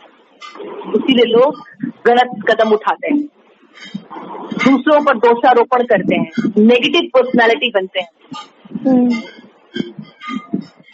हमेशा नेगेटिव रहते हैं, चिड़चिड़े रहते हैं, क्रोध युक्त रहते हैं, स्लैंग वर्ड यूज करते हैं, क्योंकि हम ऐसे लोगों का संग कर रहे हैं लेकिन हम देख नहीं रहे, हमको दिखता नहीं है। कोई हमें चेक करता तो वो व्यक्ति भी हमें बेकार लगता है। स्पेशली आज की यूथ में ये चेंजेस हम इसलिए देख रहे हैं क्योंकि ये आप लोग जिस चीज का संग कर रहे हैं वो है मोबाइल इंटरनेट के लोगों का संग कर रहे हैं। और जो मोबाइल और इंटरनेट के जो हीरोज हैं आपके, ये मटेरियल भी ठीक से नहीं जीना चाहते हैं, ये मटेरियल भी ठीक से नॉलेज नहीं रखते, स्पिरिचुअल का तो छोड़ ही दीजिए। तो ये आपको कहाँ लेके जाने वाले हैं? अंधतमा प्रविशन्ति, शास्त्र बता चुका है, ये अंधे हैं, खुद गिरेंगे और आपको भी लेके डूब जाएंगे। इसलिए चेक करते हैं महात्मा लोग। महात्मा लोगों को दिखाई देता है कि मनुष्य जीवन इतना वैल्यूबल। अभी आपने पढ़ा ना, मछली योनि थी, ये योनि थी, कितनी योनियों के बाद ये मनुष्य शरीर मिला है और फिर से उसको 2400% वेस्ट। आप लोगों को समझना चाहिए कि आप जब तो कर रहे हैं लेकिन प्रतिकूल को छोड़ नहीं रहे, तो भगवान इससे प्रसन्न होने वाले नहीं है या कोई भी महत्व नहीं होगा बहुत ज्यादा। जैसे कोई एक पात्र है, उसमें हमने कई छेद करके रखे हैं, हम उसमें अगर पानी डालेंगे तो क्या होगा? पानी स्टे करेगा नहीं। तो जितना अनुकूल को एक्सेप्ट करना है उतना ही प्रतिकूल को रिजेक्ट भी करना है। हम 1 घंटा वाला किए और 8 घंटे बैठ के नेट देखे, का कुछ फर्क नहीं पड़ेगा। इसमें कमी आनी चाहिए धीरे धीरे। अगर इसमें कमी नहीं आ रही है, हमारी मटेरियल अटैचमेंट कम नहीं हो रहे हैं, हम बार बार एक्सक्यूजेस और कमी में भी जानते हैं, ये एसोसिएशन होता है जिसमें सचमुच हमें लगता है कि हमको ज्ञान मिल रहा है, ये सीरियस वक्त है, उसका एसोसिएशन सबसे ज्यादा लेना चाहिए। केवल ऐसे ही टाइम पास नहीं करना चाहिए। भक्ति में लोग टाइम पास बहुत करते हैं, दिन भर सुनेंगे, दिन भर करेंगे, लेकिन कोई नॉलेज नहीं, कोई बात नहीं, लाइफ में कोई चेंजेस नहीं, तो कुछ फर्क नहीं पड़ेगा। भगवान बेवकूफ नहीं है। और दूसरी चीज, भगवान तो छोड़ दीजिए, जब माया का प्रभाव या कोई भी एक्शन आएगा आपके पास या कोई भी चीजें फेस करने को आएंगी तो बहुत बुरी तरह आती हैं, बहुत बुरी तरह आती हैं। और उस पर जब तक आप बहुत अच्छे से अर्जुन की तरह योद्धा नहीं होंगे, आप उससे बाहर नहीं निकल सकते।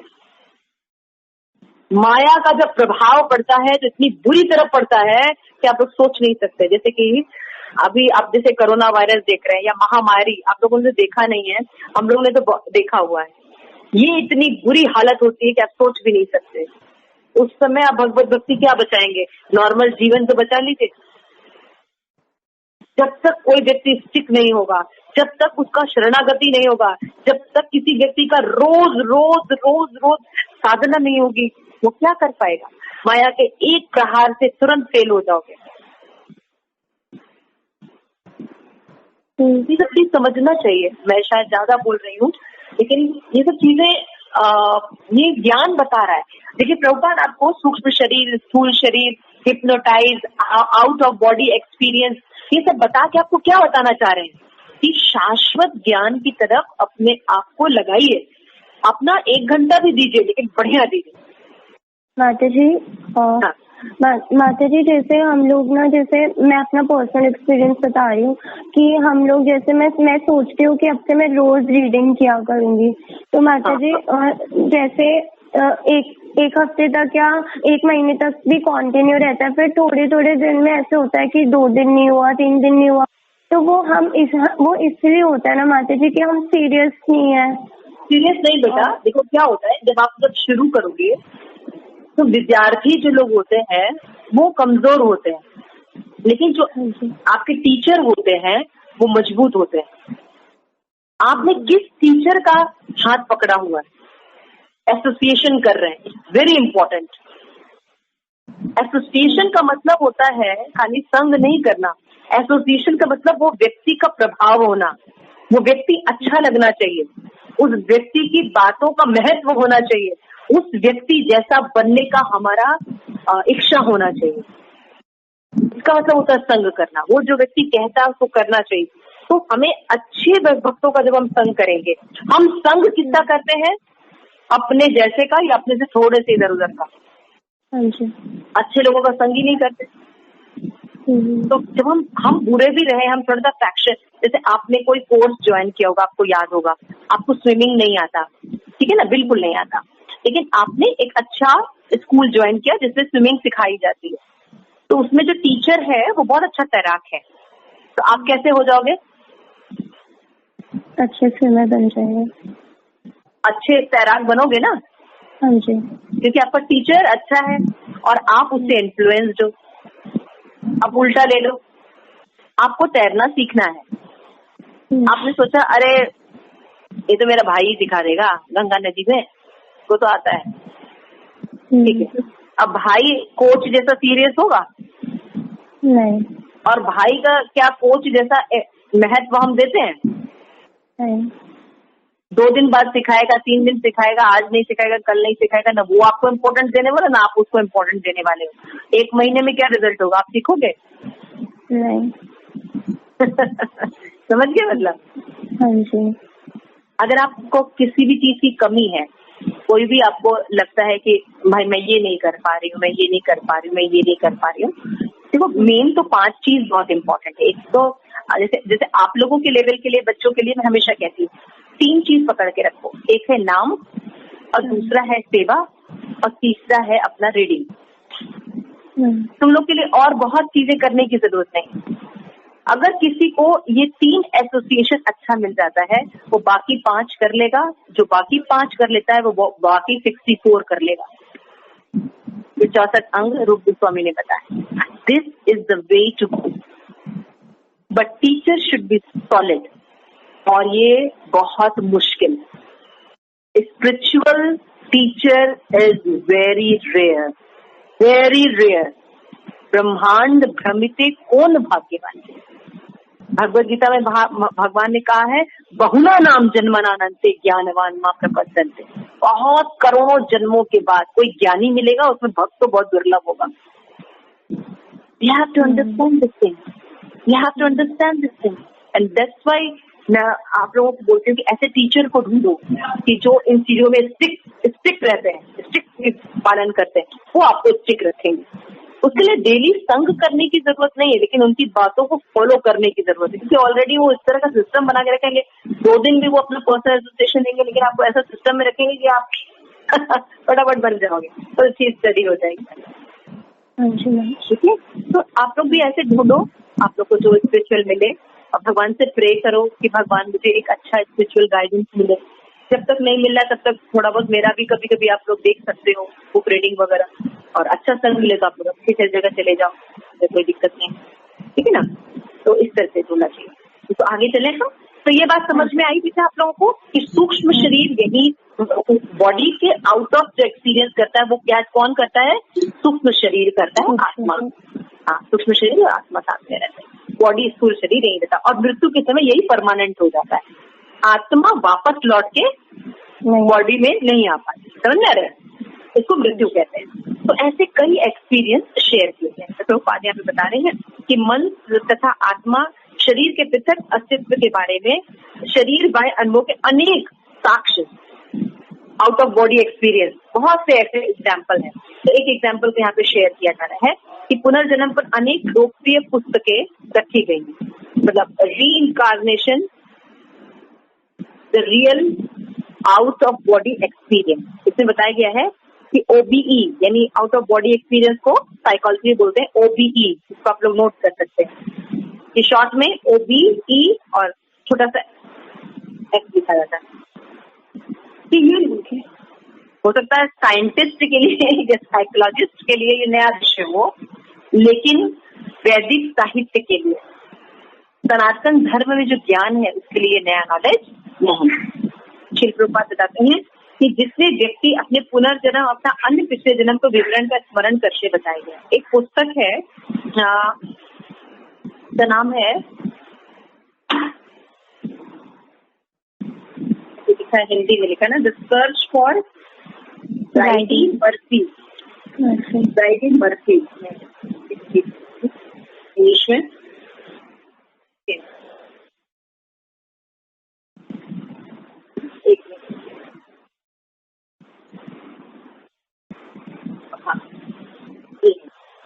तो अभी जो हम लोग पढ़ने जा रहे हैं, ये पढ़ने पुनर्जन्म के विषय में सम्मोहन से संबंधित प्रत्यावर्तन। व्हाट इज मीन प्रत्यावर्तन? हिप्नोटाइज। हिप्नोटाइज के बारे में सुना आप लोगों ने ना, सम्मोहन कर देना है ना। पुनर्जन्म के विषय में सम्मोहन से उत्पन्न प्रत्यावर्तन, regression, hypnotic regression. Do not give us the whole picture. हम जो सम्मोहन करते हैं, मैंने आपको बताया ना, एक प्रोग्राम आता था, उसमें वो सम्मोहन कर देते थे, हिप्नोटाइज कर देते थे, और वो व्यक्ति जो है उसकी बॉडी यहीं रहती थी, लेकिन सूक्ष्म शरीर जो है उसका पिछले जन्म में चला जाता था, और फिर वहां के वो रियलाइजेशन को बताता था, तो इस जन्म के बारे में पता चलता था। प्रभुपाद बता रहे हैं कि इस तरह का जो एक्सरसाइज इन लोगों ने शुरू किया, इसके द्वारा हम बहुत कुछ नहीं जान सकते, होल पिक्चर नहीं देख सकते। क्यों नहीं देख सकते? काम पढ़ते हैं। तो मैंने बताया कि बुक का वर्णन है सर्च ऑफ ब्राइडी मर्फी। तो इसे बता दें, ये 5वें दशक में ये बहुत ज्यादा विकसित है, और इसका 50 से भी अधिक समाचार पत्र में विज्ञापन हुआ था और विश्वव्यापी सनसनी पैदा कर दी।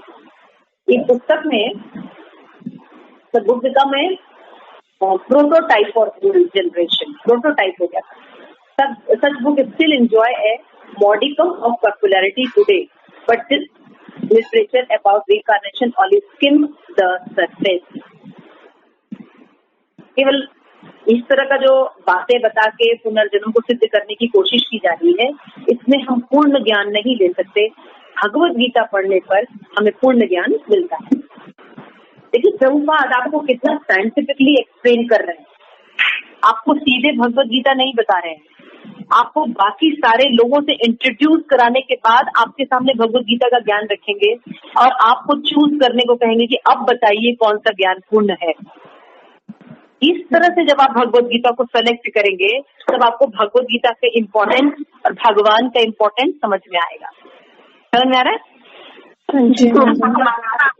सर्च फॉर ब्राइडी मर्फी में लेखक ने कहा कि एक कुशल करने वाले हिप्नोटिक से रिग्रेशन अमेरिका में थे, वो उन्होंने एक स्टोरी बताई कि आयरलैंड में एक 1798 में एक ब्राइडी मर्फी नाम की लड़की थी, और वो आजीवन वहीं रहती थी। 56 में उसकी बेलफास्ट में मृत्यु हुई, ठीक है ना। लेकिन जब उसको वो किया गया, अंडर हिप्नोटाइज किया गया, तो उसने तिरचे ने बायली के बाल्यकाल के घर में विवरण किया गया।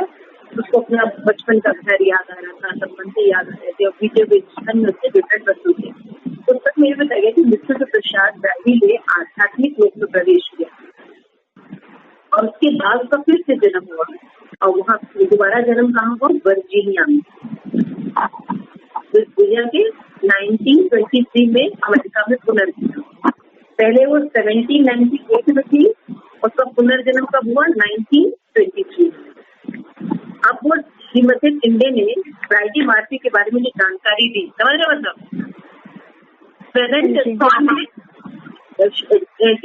टिंगरे इनको हिप्नोटाइज किया गया, तो इन्होंने जानकारी किसकी दी? ब्राइडी मर्फी की जानकारी दी, जो कि 1798 में थी, और उन्हें अपने परिवार सब चीजों के बारे में बताया, जिसमें वो कुछ शोधकर्ता प्रमाणित कर सके। किंतु उन्हें यह भी जानने को मिला कि श्रीमती टिंडे का बचपन सम्मोहन के प्रभाव में ब्राइडी मर्फी के बचपन के बारे में उनसे जो बताया गया, उनमें समानता पाई गई। उदाहरण के तौर पर शोध में बताया गया कि श्रीमती टिंडे 4 साल की उम्र में अपनी मौसी के साथ रहती थी, उनके घर के सामने ब्राइडी मर्फी नाम की एक स्त्री रहती थी। परिणाम स्वरूप ब्राइडी मर्फी की कहानी आज तक बात के चक्र में बदल गई। समझ आ रहा है?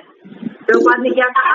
इस तरह मान लो उन्होंने ये बहुत प्रसिद्ध स्टोरी निकाली, और फिर उन्होंने ये करके दिखाया कि एक लेडी थी, उनका जन्म, उन्होंने जो भी डिस्क्रिप्शन दिए वो पहले 1923 में थे, लेकिन कई लोगों ने इस पर विवाद भी दिखाया।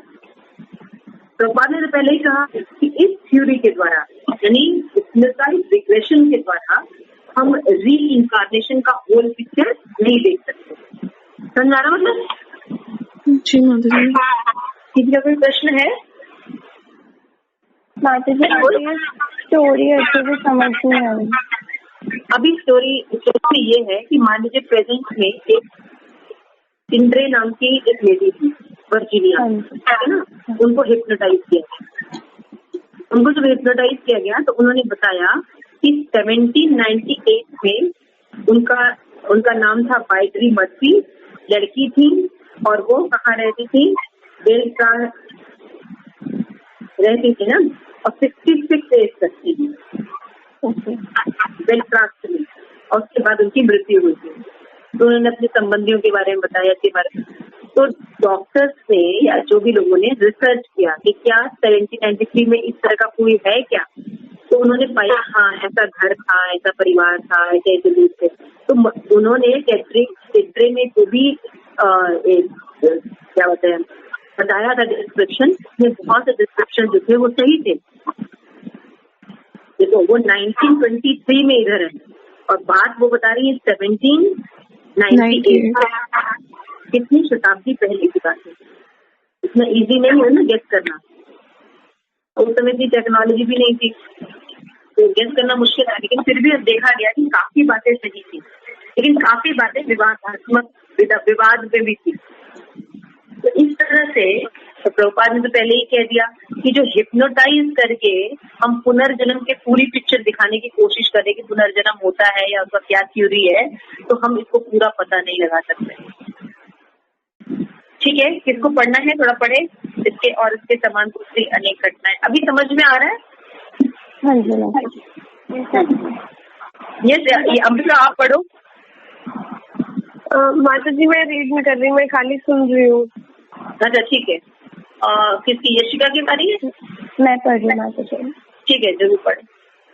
श्रीमती सीजे ने ब्राइडी मर्फी के बारे में जो जानकारी दी उसमें से कुछ तो शोधकर्ता प्रमाणित कर सके, किंतु उन्हें यह भी जानने को मिला कि श्रीमती सीजे का बचपन तथा सम्मोहन के प्रभाव में ब्राइडी मर्फी के बचपन के बारे में उसने जो बताया था उसमें समानताएं पाई गई। उदाहरण के तौर पर शोध से पता चला कि श्रीमती सीजे 4 साल की उम्र में अपनी मौसी के साथ रहती थी और उनके घर में सामने ब्राइडी मर्फी नामक एक स्त्री रहती थी। परिणाम स्वरूप ब्राइडी मर्फी की कहानी आज वाद विवाद के चक्र में और बहस में फंसी हुई है। हाँ, तो यहाँ पे प्रॉब्लम क्या आई कि यहाँ पे जो उन्होंने बताया 1923 में टेट्रे ने एक कहानी बताई कि उनका जन्म हुआ था, उनका नाम ब्राइडी मर्फी था। एक्चुअल में इसी जन्म में जब वो 4 साल की थी और अपनी मौसी के साथ रहती थी, उनके घर के सामने एक लेडी रहती थी जिनका नाम यही था। समझ रहे मतलब स्वभाव। तो जरूरी नहीं कि हम हिप्नोटाइज करें और उसके बाद वो जो बातें बता रहे हैं वो किस सेंस में बता रहे हैं नहीं पता, क्योंकि मैंने आपको बताया पहले ही ना कि कई चीजों का प्रभाव रहता है मन बुद्धि पर।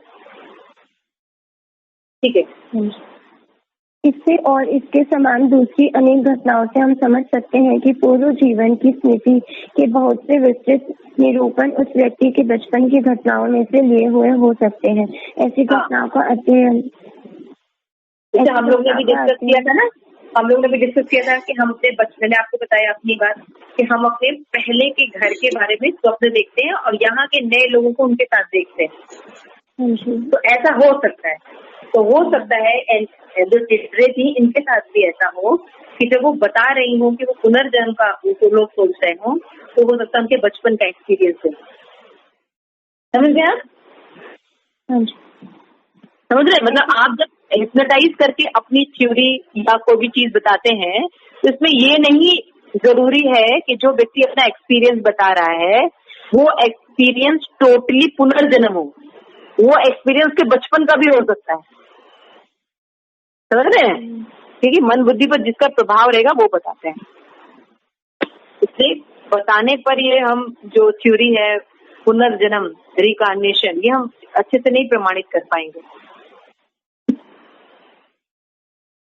ऐसी घटनाओं का अध्ययन करने वाले मनोचिकित्सकों ने योजना पूर्वक सम्मोहन की ऐसी प्रेरित की हुई होती है, जिसमें व्यक्ति अपने पूर्व जन्मों का तर्कयुक्त लेकिन पूर्ण रूप से काल्पनिक निरूपण करता है। कहने का अर्थ यह नहीं है कि सम्मोहन के द्वारा प्रेरित किए गए पूर्व जन्म के सभी किस्से मनगढ़ंत हैं, लेकिन वास्तविक स्मृतियों को सुप्त मन में उपस्थित कल्पनाओं से अलग करने के कार्य में अत्यधिक प्रयास की आवश्यकता रहती है, एवं ऐसा कर पाना प्रायः संभव नहीं होता। सम्मोहन के प्रभाव में गलती से न केवल बचपन की स्मृतियों को पूर्व जीवनों की घटनाओं के रूप में लिया जा सकता है, अपितु किसी भी विचार को गलती से पूर्व जन्म की सच्ची घटनाओं के रूप में देखा जा सकता है, जैसे कि बचपन में सुनी हुई कहानियों की याद, भूतकाल में पढ़ी हुई पुस्तकें या कोई भी पूर्णतः काल्पनिक घटनाएं या स्थितियाँ। अतः पूर्व जन्म को खोजने की सम्मोहनात्मक परागति की विधि अनिश्चित आधार पर कार्य करती है। यहाँ पे प्रभुपाद क्या बता रहे हैं कि इसलिए जो सम्मोहन हिप्नोटाइज करके हम पुनर्जन्म को ढूंढने की कोशिश कर रहे हैं, ये इस पर बहुत ज्यादा विश्वास नहीं किया जा सकता। क्यों नहीं किया जा सकता? क्योंकि हो सकता है कि जो घटना वो बता रहा है वो उसे बचपन की हो, या पिछले जन्म में या कहीं भी उसने कोई और बुक पढ़ी हो, ऐसा भी हो सकता है, या भूतकाल की कोई घटना हो, ऐसा भी हो सकता है। इन सब घटनाओं को मिला के वो कुछ वर्णन कर रहा है, इसका ये मतलब नहीं कि पिछले जन्म में यही हो। ठीक है, इसको बहुत प्रमाणिक नहीं माना जा सकता हिप्नोटाइज के द्वारा रीइंकार्नेशन की थ्योरी को एस्टैब्लिश करना। पूर्व जन्म में प्रत्यावर्तन की इस विधि में एक अन्य सामान्य त्रुटि है वर्तमान जीवन और पिछले पुनर्जन्म के बीच के अंतराल का कोई स्पष्टीकरण न दे पाना। उदाहरण के लिए, उस स्त्री ने जो सोचती थी कि वह ब्राइडी मर्फी है, दावा किया था कि उसने अपने पिछले जन्म में 1864 में देह त्याग किया था, परंतु उसके वर्जनीय टिके के रूप में अगला जन्म लेने और देह त्याग करने के बीच में 60 वर्ष का अंतराल था। पुस्तक बताती है कि इस अंतराल में ब्राइडी मर्फी की आत्मा आध्यात्मिक लोक में रही। वेदों में विवेचन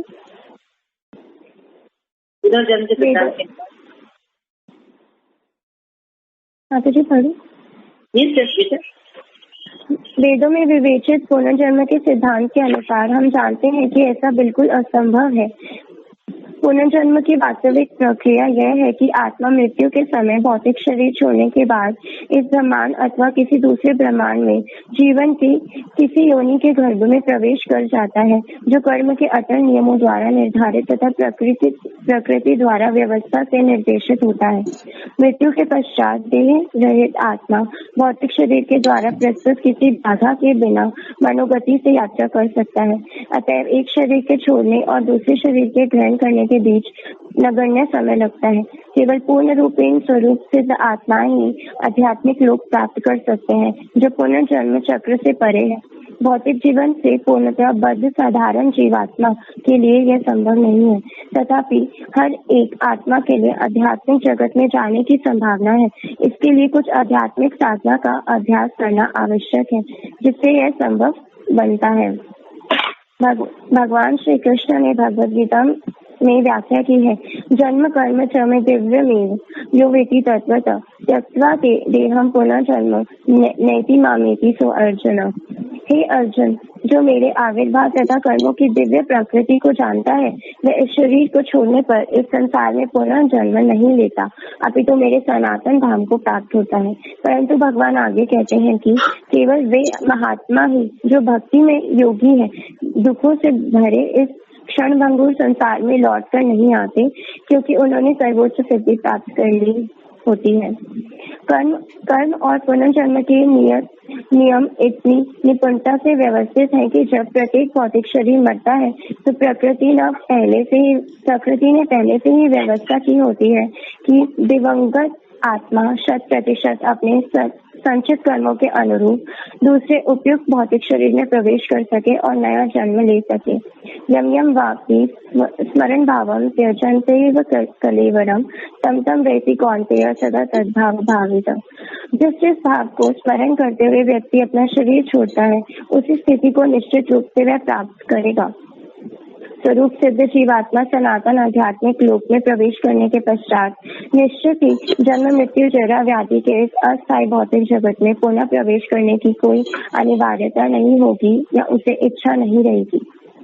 ठीक है, यहाँ पे एक मिनट, यहाँ पे फिर एक्सप्लेन किया है शिव प्रभुपाद ने कि मार्फी का जो इन्होंने लिया है उसमें ये सब प्रॉब्लम रहेगी, क्योंकि इनकी जो थ्योरी ली गई थी वो हिप्नोटाइज करके दी गई थी।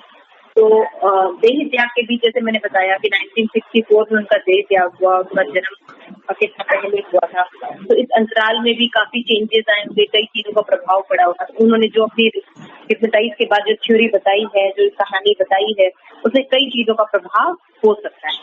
अभी श्रील प्रभुपाद वेद के द्वारा पुनर्जन्म बता रहे हैं। अभी आपको पहला एक्सपीरियंस बताया गया है साइंस के द्वारा, हिप्नोटाइज करके और कई चीजों के द्वारा साइंस जो है पुनर्जन्म के सिद्धांत के बारे में जो जानकारी रखता है, उसमें देखा गया कि जो हमें तथ्य मिलते हैं वो बहुत ज्यादा प्रामाणिक नहीं होते, कई चीजों के ऊपर उसका प्रभाव होता है। अभी हम वेद के द्वारा देखते हैं कि वेद में पुनर्जन्म के बारे में क्या कहा है। तो वेद में बताया गया है कि पुनर्जन्म एक वास्तविक प्रक्रिया और आत्मा जो है वो मृत्यु के बाद क्या करता है, शरीर छोड़कर ब्रह्मांड में प्रवेश कर जाता है। तो प्रभुपाद हमें बता रहे हैं कि शरीर जो है, शरीर बंधन होता है। जैसे मान लीजिए आपको पृथ्वी का शरीर है तो आप पृथ्वी पर ही रह सकते हैं, आप जल में नहीं जा सकते। अगर आपको जल का शरीर है, जल प्रधान शरीर है, तो आप जल में रह सकते हैं, आप पृथ्वी पर नहीं रह सकते। आपका अग्नि प्रधान शरीर है तो आप अग्नि में रह सकते हैं, सामान्य जगह नहीं रह सकते। लेकिन जब शरीर ही नहीं रहता तो आत्मा को जो सफर होता है, मतलब लाइट से भी ज्यादा तेज गति से करता है। मान लीजिए अभी आप इस ब्रह्मांड में हैं और आपके जन्म के बाद आपको दूसरे ब्रह्मांड में शरीर लेना है, तो विद इन सेकेंड में ऐसा हो जाता है कि जब आत्मा का जो गति है वो लाइट की गति से भी ज्यादा स्पीड होती है। जो बात बता रहे हैं ये वेद में लिखा हुआ है, तो ये बिल्कुल सच है। और ये कौन करता है, ये प्रकृति के द्वारा भगवान की अध्यक्षता में सब अरेंजमेंट किए जाते हैं। तो आपको कर्मों के अनुसार नया बॉडी मिलेगा और वो बॉडी आपका कहीं पर भी हो सकता है, इस ब्रह्मांड में भी हो सकता है और कई अलग ब्रह्मांड में भी हो सकता है। और इस तरह से हम देखते हैं कि बहुत स्वरूप सिद्ध व्यक्ति होते हैं वो ही सीधे भगवत धाम जाते हैं, नहीं तो जनरली लोग इसी भौतिक ब्रह्मांड में अलग अलग शरीर धारण करके रहते हैं। 14 प्लैनेटरी सिस्टम है, आपने देखा ही है, स्वर्ग है, नरक है, नीचे नरक है, ऊपर स्वर्ग है, उसके ऊपर ब्रह्मा के भी लोग हैं। इस तरह के 14 प्लैनेटरी सिस्टम में ही जीव जो है वो घूमता रहता है अपने कर्म के अनुसार। तो ये भगवद गीता के 4.9 में बताया गया है कि इस चक्र से अगर हमें मुक्त होना है तो भगवान ने फॉर्मूला बताया कि जब कोई भगवान के दिव्य जन्म कर्मों को जानता है, जब कृष्ण तत्व को कोई अच्छे से जान जाता है और हमेशा जानता है कि भगवान का जो पैदा होना और जीव का पैदा होने में बहुत अंतर है। भगवान के कर्म सदैव दिव्य रहते हैं, हमारे कर्म दिव्य नहीं रहते। इसीलिए जब भक्तों से पूछा जाता है कि भगवान ने तो ऐसा किया, भगवान ने तो रासलीला की, तो हमारा आंसर होना चाहिए वो भगवान है तो कुछ भी कर सकते हैं। वो 16,000 रानी के साथ किया, वो हम किसी भी दुनिया के किसी भी कर सकते, सब कुछ उनकी संपत्ति है, लेकिन हमारे लिए लागू नहीं होता। ये होता है कर्म के बारे में जानना भगवान। जो भगवान के जन्म और कर्म को जानता है वो पुनर्जन्म के सिद्धांत से निकल सकता है। यानी पुनर्जन्म होता है तभी तो निकलेगा, ये बात सिद्ध होती है। और ये कैसे हमें शरीर प्राप्त होता है, भगवद गीता में एक्सप्लेनेशन है कि यम यम यापी स्मरण भावम, जैसे जैसे भाव का हम स्मरण करते हैं मृत्यु के समय, वैसे वैसे भाव के अनुसार हमें शरीर प्राप्त होता है। तो हमारा भाव कैसे बनता है, जो रोज हम एक्टिविटी करते हैं। एक्टिविटी हम क्या करते हैं, जिन लोगों का एसोसिएशन करते हैं। अब आपको समझ में आ रहा है सारा चक्र? हाँ जी। आप लोगों को अंबिका क्लियर? आशा? यस समझ में आ रहा है ना, बात समझ में आ रही है ना?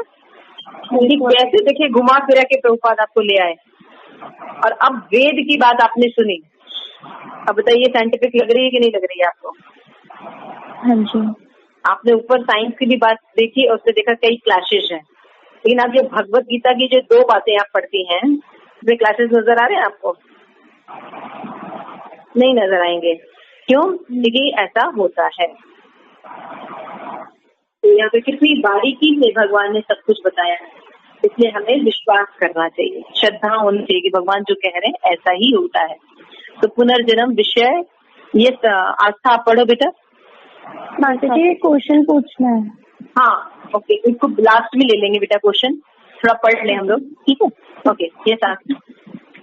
पुनर्जन्म विषयक अतीत जीवन की ओर प्रत्यावर्तन की विधि में कभी कभी ऐसे तथ्य का साक्ष्य प्रस्तुत किया है कि एक ही आत्मा अलग अलग समयों में अलग अलग शरीरों में निवास करता है और ये जानकारी सहायक हो सकती है। कई प्रकाशित मामलों में सम्मोहित व्यक्तियों द्वारा पिछले जन्म के बारे में दी गई जानकारी आश्चर्यजनक के रूप में सही निकली है। ऐसे सम्मोहित प्रत्यावर्तन कभी कभी इतनी उत्कट भावनाएं प्रकट करते हैं कि जिन पर अविश्वास जताना कठिन होता है। अमेरिका के इयन स्टीवनसन तथा ऑस्ट्रेलियाई पीटर रॉन्स्टर के पूर्व जन्म के विषय में किए गए प्रयोगों को उचित प्रकार में लिपिबद्ध किया गया था तथा उनमें से बहुत से मामलों में स्वतंत्र पर्यवेक्षक उपस्थित थे जो उनकी प्रामाणिकता सिद्ध करते हैं। उनके परीक्षणों में ध्यान देने वाली यह बात है कि उनके द्वारा सम्मोहित कई व्यक्तियों ने उस भाषा में धारा प्रवाह रूप में बात की जिससे उनको अपने जीवन में थोड़ा सा या बिल्कुल ही वास्ता नहीं था जिसकी पुष्टि की जा चुकी है। कुछ ने ऐसी भाषा में बात की जो अभी प्रचलन में नहीं है, परंतु पुरातन रिकॉर्ड द्वारा उनकी प्रामाणिकता सिद्ध की हुई है। रॉन्स्टर द्वारा सम्मोहित कुछ व्यक्ति उसे तथा निष्पक्ष निरीक्षकों को ऐसे दूरस्थ विदेशों स्थानों पर लेकर गए जहां वे पहले कभी नहीं गए थे। बहुत से मामलों में वे इमारतें या उनके अवशेष उनके द्वारा पूर्व वर्णित पिछले जन्म के घरों में हूबहू मिलते हैं। इन वर्णनों को इन सम्मोहित व्यक्ति द्वारा अपने अनुभवों को सिद्ध करने के लिए विदेश जाने के पूर्व रामसर के ऑफिस में रिकॉर्ड कर लिया गया था। सावधानी पूर्वक किए गए ये वैज्ञानिक परीक्षण हमें निश्चित ही इस निष्कर्ष पर ले जाते हैं कि पूर्व जन्म का किसी न किसी रूप में अस्तित्व है ही। दुर्भाग्यवश वे हमें इस प्रकार की कोई गहन ज्ञान या जानकारी नहीं देते कि वास्तव में आत्मा का ये देहांतरण कैसे होता है। इसलिए पुनर्जन्म की बहुत ही विकसित प्रक्रिया को समझने के लिए सूचना प्राप्त करने के लिए पूर्व जन्म की ओर प्रत्यावर्तन की ये विधि अधिक तो नहीं पर एक प्रारंभिक प्रयास मानी जा सकती है। सनसनी फैलाने की मनोवृत्ति, अति सरलीकरण और जन समुदाय को ध्यान खींचने की स्पर्धा में घेरे में प्रयोग जिनमें से अधिकतर वैज्ञानिक तौर पर नहीं किए गए हैं, पूर्ण जन्म की अनेक जटिलताओं के बारे में लाभकारी सूचना स्रोत के रूप में अत्यंत सीमित हो जाते हैं। श्री प्रभुपाद यहाँ पे बता रहे हैं कि जब हम हिप्नोटाइज करते हैं तो कई जगह बहुत सही प्रमाण भी पाए गए। तो उन्होंने प्रभुपाद बताया अमेरिका में एक प्रयोग किया गया तो वहाँ पे देखा गया कि उन्होंने जो भी सम्मोहन किया गया तो उसके बाद वो एक ऐसी भाषा में बात करने लगे जो कि इस समय प्रचलन में नहीं है। लेकिन जब रिकॉर्ड देखा गया तो देखा कि प्राचीन काल में इस भाषा का यूज किया जाता था और उन्होंने उस भाषा में जहाँ जहाँ जो भी चीजें बताई वो चीजें प्राप्त हुई। तो प्रभुपाद कह रहे कि अगर वैज्ञानिक सही परीक्षण में किया जाए कभी कभी सही घटना भी प्राप्त होती है। लेकिन श्री प्रभुपाद बार बार यही बात कह रहे हैं कि मान लीजिए देहांतरण की प्रक्रिया को ये प्रूव तो कर रहा है लेकिन सही नॉलेज नहीं दे पा रहा है, क्योंकि कभी कभी क्या होता है सस्ती प्रशंसा प्राप्त करने के लिए या जनता की वोट लेने के लिए या पैसा कमाने के लिए लोग ऐसे झूठ मूठ के केसेस डेवलप कर देते हैं, तो ऐसी संभावना रहती है। तो ऐसी संभावनाओं पर हम देहांतरण का जो प्रक्रिया है इस पर विश्वास नहीं कर सकते, बल्कि हमको वेदों पर विश्वास करना चाहिए रादर देन इन साइंटिस्ट, क्योंकि साइंटिस्ट झूठ बोल सकते हैं लेकिन वेद झूठ नहीं बोल सकते। प्रभुपाद कह रहे हैं कि वेद का नॉलेज जो है वो भगवान के द्वारा आता है, इसलिए वो ज्यादा प्रामाणिक और ज्यादा डिटेल में। यस नेक्स्ट, यस यशिका पढ़िए।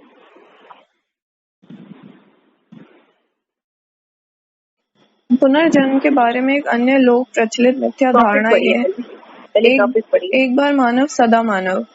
पुनर्जन्म के बारे में एक अन्य लोक प्रचलित मिथ्या धारणा ये है कि आत्मा एक बार मानव रूप प्राप्त करने के पश्चात अगले जन्म में सदैव पुनः मानव रूप में लौट कर आता है और कभी भी निमंतर योनियों में पुनर्जन्म ग्रहण नहीं करता। हम मानव के रूप में पुनर्जन्म ग्रहण कर सकते हैं, परंतु हम कुत्ते, बिल्ली, सुअर अथवा निम्नतर योनियों में भी आ सकते हैं। किंतु आत्मा चाहे उच्च शरीरों में प्रवेश करे अथवा निम्नतर शरीरों में, वह अपरिवर्तित रहता है। किसी भी दशा में अगले जन्म में जिस प्रकार का शरीर मनुष्य को मिलता है, उसका निर्धारण इसी जीवन में विकसित की गई चेतना और कर्म के अविचलित विधान द्वारा होता है। भगवद गीता, जो पुनर्जन्म पर सर्वाधिक प्रामाणिक स्रोत ग्रंथ है, जिसे स्वयं भगवान ने बोला है, स्पष्ट रूप से बताती है, जब कोई व्यक्ति तमोगुण की मनस्थिति में प्राण त्यागता है, वह पशु योनि में जन्म लेता है। भगवद गीता ये कौन सा श्लोक है? 14.15। एक बार मानव तो सदा मानव। इस काल्पनिक उक्ति की पुष्टि के लिए न तो कोई वैज्ञानिक और न ही कोई शास्त्रीय साक्ष्य उपलब्ध है।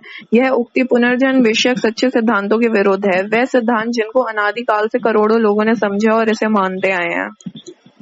बता रहे ये बात हमने पहले भी प्रूफ करके बताई है कि कैसे अगर किसी को एक बार मानव शरीर मिल गया तो दोबारा मानव का शरीर मिलेगा, ऐसा नहीं होता। अगर हमारे कर्म जैसे हैं उसके अनुसार हमारे अलग अलग योनियां प्राप्त होती हैं। और 14.40 में बताया कि जब कोई व्यक्ति तमोगुण की मनस्थिति में प्राण त्यागता है तो वो पशु योनि के जाता है ना। उसी की तरह बताया जब सत्वगुणी में रहता है तो देवताओं के लोक में जाता है, और जब रजोगुणी में मरता है तो वो इसी भौतिक जगत में जन्म लेता है। तो भगवान ने इतने जो सुंदर साक्ष्य प्रस्तुत किए हैं, तो प्रभुपाद हमेशा यही समझाने की कोशिश करते हैं कि रादर देन हम अपूर्ण ज्ञान पर विश्वास करें, उससे बेटर है कि हम भगवान के द्वारा शास्त्र में बताए गए इन सिद्धांतों पर विश्वास करें, क्योंकि ये ज्यादा सही और प्रामाणिक है। आगे मृत्यु कष्ट रहित परिवर्तन नहीं है। वह पुस्तकें जो मृत्यु का सुनहरा चित्र प्रस्तुत करती हैं और जो मनुष्य को अगले जीवन में मानव जन्म के प्रति आश्वस्त करती है, खतरनाक रूप से भ्रामक है। लेखक मृत्यु का चित्रण एक सुंदर कष्ट रहित परिवर्तन, चेतना व शांति के नूतन और उच्चतर आयामों की ओर बढ़ने और प्रगति का अनुभव करने के एक अवसर के रूप में करते हैं।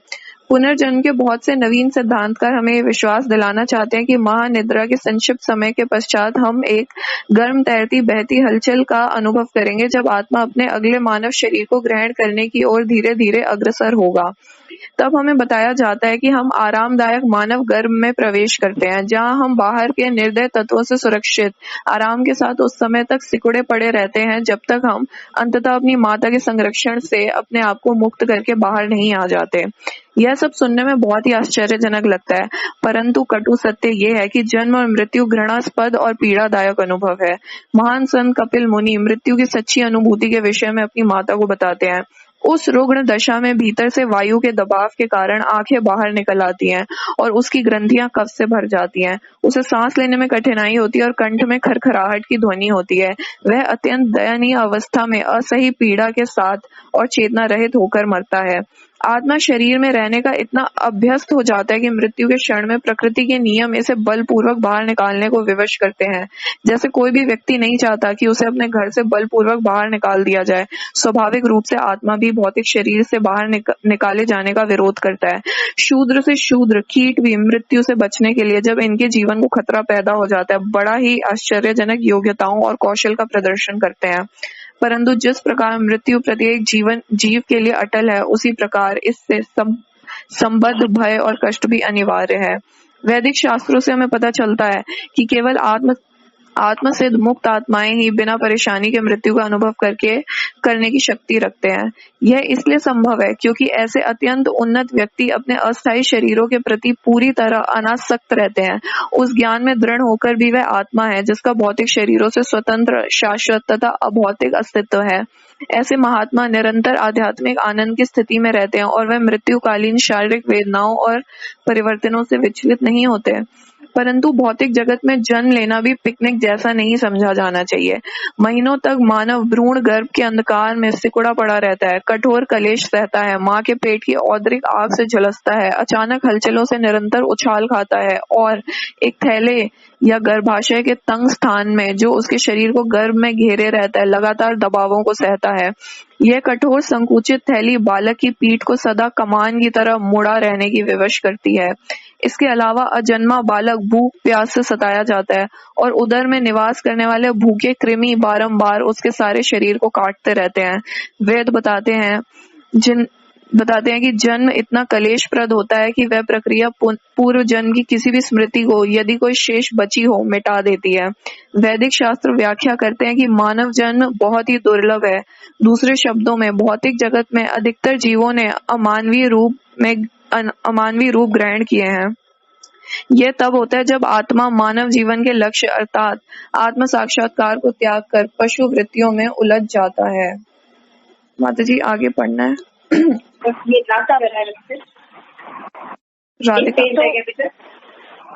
राधिका माता जी।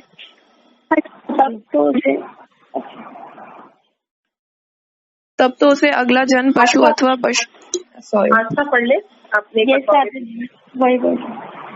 आस्था पढ़ो।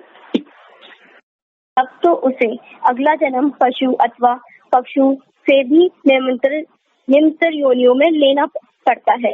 लोक प्रचलित साहित्य में वर्णित पूर्ण जन्म संबंधी मतवादों को उसी तरह देखना चाहिए जिस प्रकार वे है विश्वास, संपत्तियां, कलिपत मान्यताएं और केवल बौद्धिक उड़ाने भौतिक ब्रह्मांड नियमों में शासित है। भौतिक ब्रह्मांड नियम में शासित है। नियमों का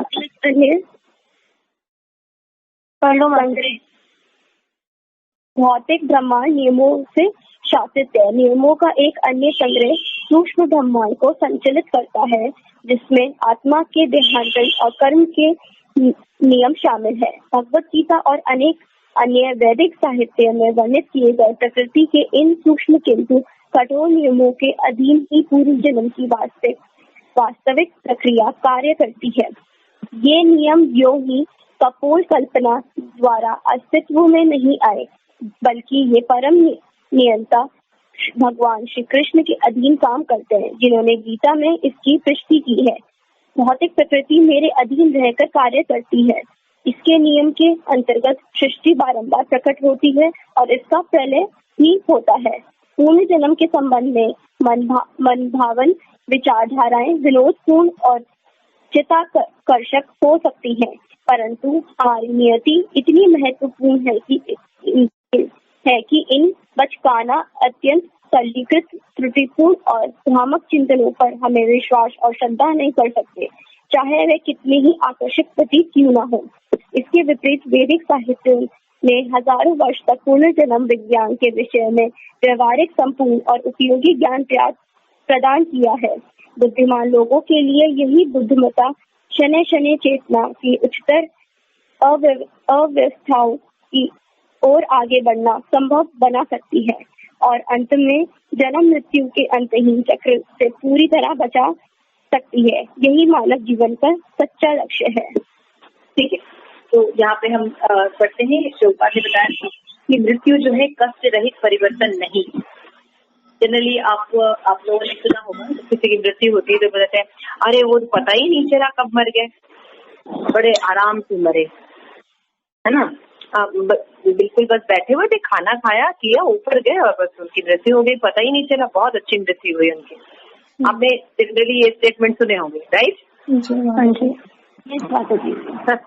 है ना। और फिर हम क्या करते हैं, बहुत अच्छे से डेकोरेट करते हैं बॉडी को कि बहुत अच्छा होता है। मृत्यु जो होता है, मृत्यु एक्सपीरियंस वेरी गुड एक्सपीरियंस।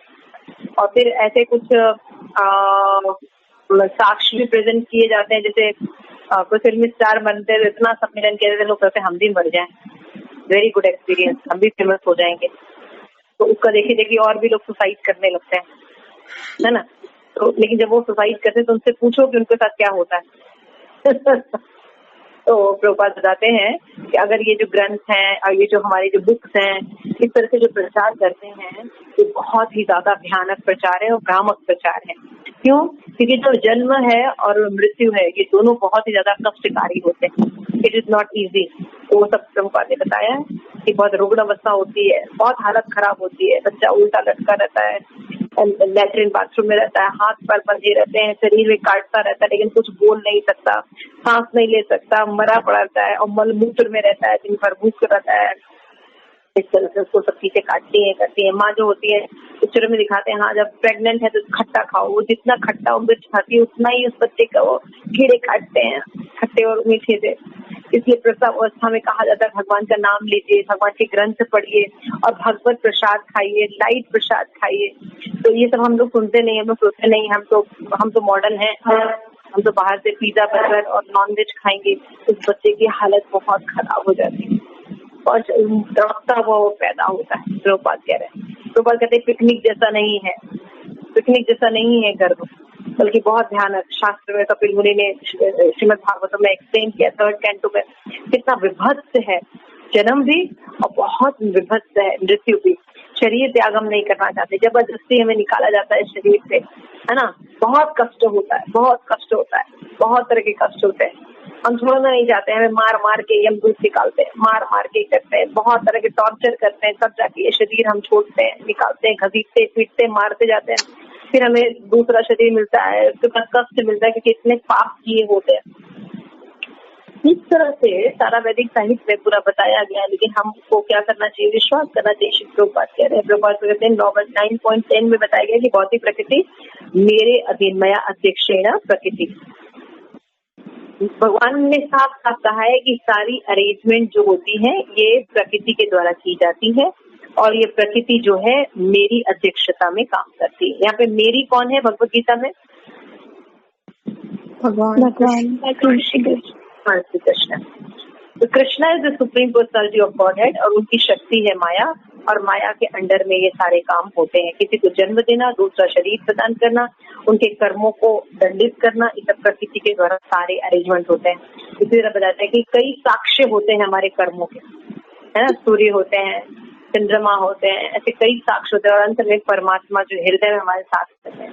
जैसे किसी एक एक्शन को भी हम छुपा नहीं सकते, हर के साक्ष्य होते हैं और हर के, इसीलिए अपने एक्शन का बहुत ध्यान रखना चाहिए कि हम अच्छे एक्शन कर सके। गलती से कभी कोई गलती हो जाए, किसी के प्रति अपराध हो जाए, कुछ तो क्षमा मांग लेनी चाहिए और वापस अच्छे ट्रैक पर वापस आ जाना चाहिए। कितना बड़ा भी अपराध हो जाए, कितना बड़ा भी अपराध हो जाए, भगवान ने कहा है कि मेरा भक्त है और उससे कोई मतलब बहुत भयंकर अपराध भी हो जाए लेकिन फिर भी उसको वापस आना चाहिए, मैं उसे क्षमा कर दूंगा और साधु एवं मन्यते। क्योंकि कितना प्रेम करते हैं भगवान। तो हमें हमेशा यही रहना चाहिए, गलती करने पर भी हमें यही बने रहना चाहिए और भगवान की भक्ति करते रहना चाहिए। और ये समझना चाहिए कि पुनर्जन्म जो है केवल भावना या विचारधारा या केवल पिकनिक मनाने के लिए या कुछ अच्छी बातें प्रेजेंट करने के लिए, लोगों में थोड़ा कौतूहल क्रिएट करने के लिए कॉन्सेप्ट नहीं है। ये एक बहुत ही गंभीर तथ्य है जिसे हमें समझना चाहिए। और पुनर्जन्म की थ्योरी बताने का यही एकमात्र उद्देश्य है श्रील प्रभुपाद का, हमें ये समझाना, हमें अपने कर्मों का चॉइस रखें, अपने कर्मों का राइट चॉइस रखें, वेरी इंपॉर्टेंट। ये भगवत भक्ति को एक्सेप्ट कीजिए, प्रभुपाद कह रहे हैं। तो बुद्धिमान लोग जो होते हैं वो भगवत भक्ति को एक्सेप्ट करते हैं और धीरे धीरे उनकी चेतना शुद्ध होती है और वो ये रियलाइज करते हैं कि yes, this is the right knowledge. तो फिर क्या होता है, उनका जन्म मृत्यु के जो ये अंतहीन चक्कर है इससे निकल जाते हैं और असली मानव जीवन का जो लक्ष्य है वो प्राप्त करते हैं। तो इस आज के हमने पढ़ा लगभग पुनर्जन्म में हमने ये पढ़ा कि लोग अलग अलग थ्योरी के द्वारा, वैज्ञानिक है, दार्शनिक है, पूरे विश्व में मॉडर्न जो हमारे थिंकर्स हैं, साइंटिस्ट हैं, वो लोगों का क्या कहना है कि अगर हम हिप्नोटाइज करते हैं हिप्नोटाइज रिग्रेशन के थ्रू हम ये समझ सकते हैं कि पुनर्जन्म का सिद्धांत होता है। लेकिन प्रभुपाद का ये कहना है कि इस थ्योरी के थ्रू जो भी बातें बताई जाती हैं कहीं तो सच होती है, कहीं गलत होती हैं, लेकिन ज्यादातर ये प्रशंसा के लिए बताई जाती है और इनकी नॉलेज भी जो दी जाती है वो अधूरी नॉलेज है। हमें वेदों पर विश्वास करना चाहिए पुनर्जन्म की थ्योरी के लिए। भगवान ने भगवद गीता में कहा है कि अगर मेरी भक्ति करोगे तो पुनर्जन्म के चक्र से निकल जाओगे। इसलिए हमें भगवान कृष्ण की भक्ति करनी चाहिए और चैतन्य महाप्रभु ने हमें बहुत ही सिंपल प्रोसेस दिया है, वो है चैंट द होली नेम। हरे कृष्ण कृष्ण कृष्ण कृष्ण कृष्ण हरे हरे हरे राम हरे राम राम राम इस तरह से हमें ये सब चीजें बताई गई और हमने देखा कि जो सचमुच जो नॉलेज और थ्योरी थी वो जब हमें रिग्रेशन और रिफ्लेक्टिव के थ्रू प्राप्त हुई थी वो सही नॉलेज नहीं है। और वेद का नॉलेज कितना प्रामाणिक और कितना पुण्य है, क्योंकि बाकी थ्योरीज में बताया जाता है कि जन्म और मृत्यु very good, very easy, very picnic and very beautiful, लेकिन एक्चुअल में ये बहुत पेनफुल है। ठीक है, तो श्री प्रभुपाद की जय, कमल ग्रंथ की जय। आप लोगों को समझ में आ रहा है ना ये बुक? ऐसा तो नहीं मैं बहुत हाई फाई बोल रही हूँ? नहीं माता जी, नहीं माता जी, ठीक लग रहा है आप लोगों को? ठीक लग रहा है? हाँ जी। मेरी बहुत इच्छा थी कि आप लोग ये बुक पढ़ें और मेरी भी बहुत इच्छा थी कि मैं इस बुक को पूरी पढ़ सकूं। मैंने इसको आधा पढ़ा था। It's a fantastic book, I love this book, मुझे बहुत पसंद आई ये book. The way Prabhupada presents the Vedic सिद्धांत and established Vedic, marvelous। कैसे वेद का नॉलेज प्रभुपाद ने एस्टैब्लिश किया, हम देख रहे हैं सुपीरियर नॉलेज। ठीक है, किसी का कोई प्रश्न था? ये Radhika, you have some question? माता जी मुझे ये पूछना था कि जैसे जब मृत्यु हो जाती है तो आत्मा जो है वो तुरंत दूसरे शरीर में चली जाती है, या फिर हमने जैसे पिछले क्लास में पढ़ा था वो 1 महीने तक वो रहती है? और डिपेंड करता है, it all depend on your Karma. जैसे आसन्न मृत्यु होती है, मतलब एक नॉर्मल मृत्यु होती है, अच्छे से जी लेते हैं और 80-90 के बाद जैसे नॉर्मल डेथ होती है वैसे होती है। और अगर व्यक्ति भक्ति कर रहा है तो अपने आप को प्रिपेयर भी कर लेता है इस शरीर को छोड़ने के लिए, तो बहुत आसानी से शरीर जो है वो त्याग हो जाता है और व्यक्ति अपने नेक्स्ट डेस्टिनेशन की तरफ मूव कर जाता है। वो शरीर के पास नहीं रहता क्योंकि वो अभी एग्री है इस शरीर से बाहर निकलने के लिए, और उसको ये बहुत क्लियर है कि उसका ये शरीर जो है ये सब कुछ नहीं है, बल्कि वो एक आत्मा के रूप में उसको अपना डेस्टिनेशन प्राप्त करना है। लेकिन कई लोग मिक्स होते हैं, कई लोग नहीं होते हैं, कई लोग बिल्कुल नॉलेज नहीं रखते हैं। जो लोग बहुत ज्यादा आसक्त रहते हैं और कभी भी भगवत भक्ति का उनको कोई मतलब ही नहीं रहता या कोई करते भी नहीं, कोई रिचुअल्स भी, नॉर्मल सोशल नॉर्म्स भी फॉलो नहीं करते, अपने मन से जीवन जीते हैं और सारे पाप में कृत्य करते हैं, वो व्यक्ति जब मरते हैं तो शरीर में 1 महीने तक वहीं रहते हैं, मंडराते रहते हैं, क्योंकि वो जाना नहीं चाहते हैं। समझ आ रहा है? तो बहुत मुश्किल होती है यमराजों को वहां तक लेके जाए। इसीलिए कहा जाता है हमारे हिंदू धर्म में किसी की डेथ होती है तो 1 हफ्ते तक हम सेरेमनी मनाते हैं ना, सूतक काल मनाते हैं। इसमें करते क्या है, हम कथा करते हैं, भागवत का पाठ कराते हैं, गरुड़ पुराण करते हैं, सात्विक वस्त्र पहनते हैं, है ना, जमीन पर सोते हैं और उस आत्मा के को भगवान के नाम के बारे में बताते हैं। यही करते हैं ना जो भक्ति हम लोग अभी कर रहे हैं, वो व्यक्ति वो मरने के समय करते हैं। हाँ जी माता जी, करते ना, आप चेक करिएगा, सेम यही चीज करते हैं, बिना लहसुन प्याज से खाना खाते हैं, जो हम लोग ऑलरेडी अभी खा रहे हैं। हाँ जी, है ना। लेकिन वो लोग वो चीज कब करते हैं, जब मृत्यु होती है। तो बुद्धिमानी पहले से ये करने में है ना कि मृत्यु के समय करने की। ये डिपेंड करता है कि कैसे मृत्यु हुई है। अगर बहुत आसक्त बंदा है तो 11 दिन तक आत्मा रहती है, इसीलिए उसको सेरेमनी दी जाती है। लेकिन आजकल के जैसे मॉडर्न लोग 2 दिन में सब खत्म कर देते हैं या कुछ मानते नहीं है, तो फिर वो बॉडी सफर करती है। या भक्त होने पर उस व्यक्ति को रियलाइजेशन होती है, इसलिए वो बिल्कुल कोई करे या न करे तो वेट ही नहीं करता, वो बॉडी छोड़ देता है और अपने गंतव्य स्थान की तरफ जाने को तैयार है, क्योंकि इसके आगे बॉडी होती है, इससे कोई फर्क नहीं पड़ता। Okay, any more question? माता जी एक छोटा सा क्वेश्चन है मेरा बस। आपने लास्ट टाइम बताया था कि जो डिवोटी है उसके लिए विष्णु दूत आएंगे, जिसने भक्ति नहीं की यमदूत आएंगे। तो माता जी जो भक्ति करते करते मतलब पूरी नहीं कर पाया, परफेक्शन नहीं मिली उसे, फिर उसके लिए भी यमदूत ही आएंगे?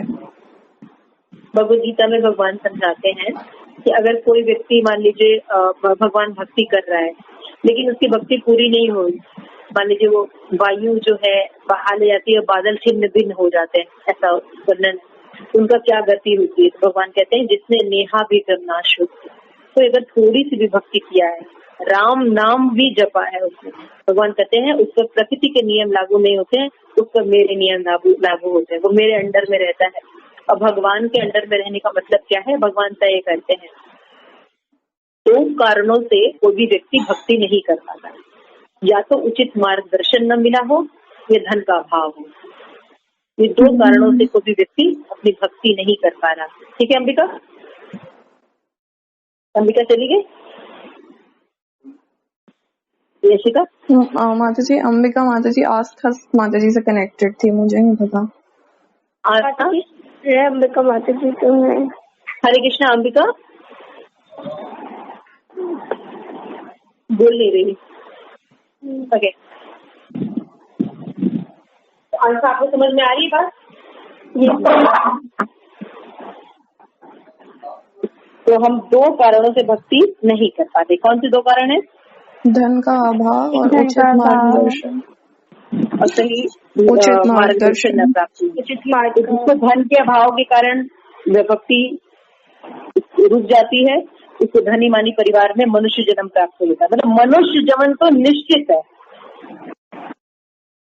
अगर किसी ने प्रभुपाद के मिशन में ज्वाइन किया है, ठीक से भक्ति करता है, थोड़ा सा भी भक्ति किया, तो उसका मनुष्य जीवन तो निश्चित है। सोचिए आधी प्रॉब्लम से सॉल्व हो गई, है ना। और दूसरी प्रॉब्लम क्या है कि अगर आपका मान लीजिए किसी भी 2 कारण से भक्ति बाधित हुई, कि राइट गाइडेंस नहीं मिला है, तो आपको ब्राह्मण परिवार में जन्म मिलेगा, ऐसे घर में जन्म मिलेगा जहाँ फॉलो करते हैं। और अगर आपका धन के अभाव में, लक्ष्मी के अभाव में अगर आपसे भक्ति रुकी हुए, तो आपको धनी मानी परिवार में जन्म मिलेगा, जहाँ आपको टाटा बिरला के घर में जन्म मिलेगा कि आप लोग को कुछ सोचने की जरूरत नहीं, केवल भक्ति करिए। लेकिन इन दोनों परिस्थितियों में रिस्क है। ब्राह्मण के घर में जन्म लेकर भी या भक्ति करें या न करें डाउटफुल रहता है। आप देख लीजिए, बड़े बड़े स्कॉलर बैठे हुए हैं, उनके घर के बच्चे कितनी भक्ति कर रहे हैं, सब कुछ तो मिला हुआ है उनको, लेकिन वो भक्ति नहीं कर रहे हैं। और उसी तरह धन के अभाव में जितने भी बड़े बड़े और बड़े बड़े धनी मानी लोग हैं, उनके घर में बच्चों ने जन्म लिया है, कितनी भगवत भक्ति कर रहे हैं। अमरीश महाराज से एक ही लोग थे जो प्रभुपाद को मिले थे। माता जी, लेकिन जो अमीर लोग हैं, इन्होंने तो पिछले जन्म में कुछ ना कुछ भक्ति तो की होगी ना, इसी वजह से तो अमीर बने हैं इस जन्म में। तो अमीर भी 2 तरीके के होते हैं। एक होते हैं पाप कृत्य के द्वारा धन एकत्रित करना, एक होता है धार्मिक कृत्य के द्वारा ऐश्वर्य प्राप्त होना। ठीक है। एक होता है दुष्कृति के द्वारा धन रहना, और एक होता है भगवान की भाग्य के अनुसार धन प्राप्त होना। दोनों में अंतर होता है। जो भगवान के द्वारा प्राप्त धन होते हैं, जैसे अम्बरीश प्रभुपाद डिसाइपल, है ना, कितने अच्छे भक्त थे दोनों हस्बैंड वाइफ, इतने अरबपति आदमी है, और कितने सिंपल और कितने भगवत भक्त हैं। वो अपना जो भी उनका सपना ही है, खाली वो टीओपी टेम्पल मायापुर बना रहे हैं, और कितने बड़े स्केल पर, है ना। आप देखिए, लेकिन ऐसे कितने लोग हैं जिनके यहाँ धन जो है भगवान की कृपा के अनुसार आता है, वो लोग अच्छे भक्त निकलते हैं। लेकिन जो लोग पाप कर्म के थ्रू धर्म क्रिएट कर रहे हैं, उनके भक्त भगवत भक्त नहीं होते। समझ में आ गया आपको? तो ऐसे हम सोचते हैं अरे चलो ठीक है, रिलैक्स बिल्कुल नहीं होना चाहिए।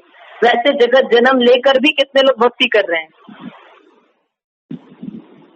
तो इसका जन्म लेने से ऐसा श्योर नहीं होता कि हम भगवत भक्ति करेंगे, हम और लेजी हो सकते हैं। इसलिए इसी जन्म में भक्ति करो।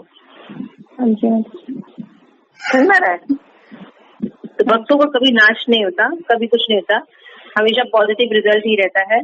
हमेशा मनुष्य जीवन तो निश्चित मिलने वाला है। यशिका तुमको चिंता मत। माता जी रिस्क है ना, मगर धनी मानी परिवार में तो हम ऐसी प्रार्थना कर सकते हैं भगवान से कि हमें ऐसा कुछ मत दो, आप बस भक्ति में ही रखना। ऐसी प्रार्थना हम कर सकते हैं। प्रार्थना नहीं करनी चाहिए, एक्चुअल वजह सिंपल होनी चाहिए ना।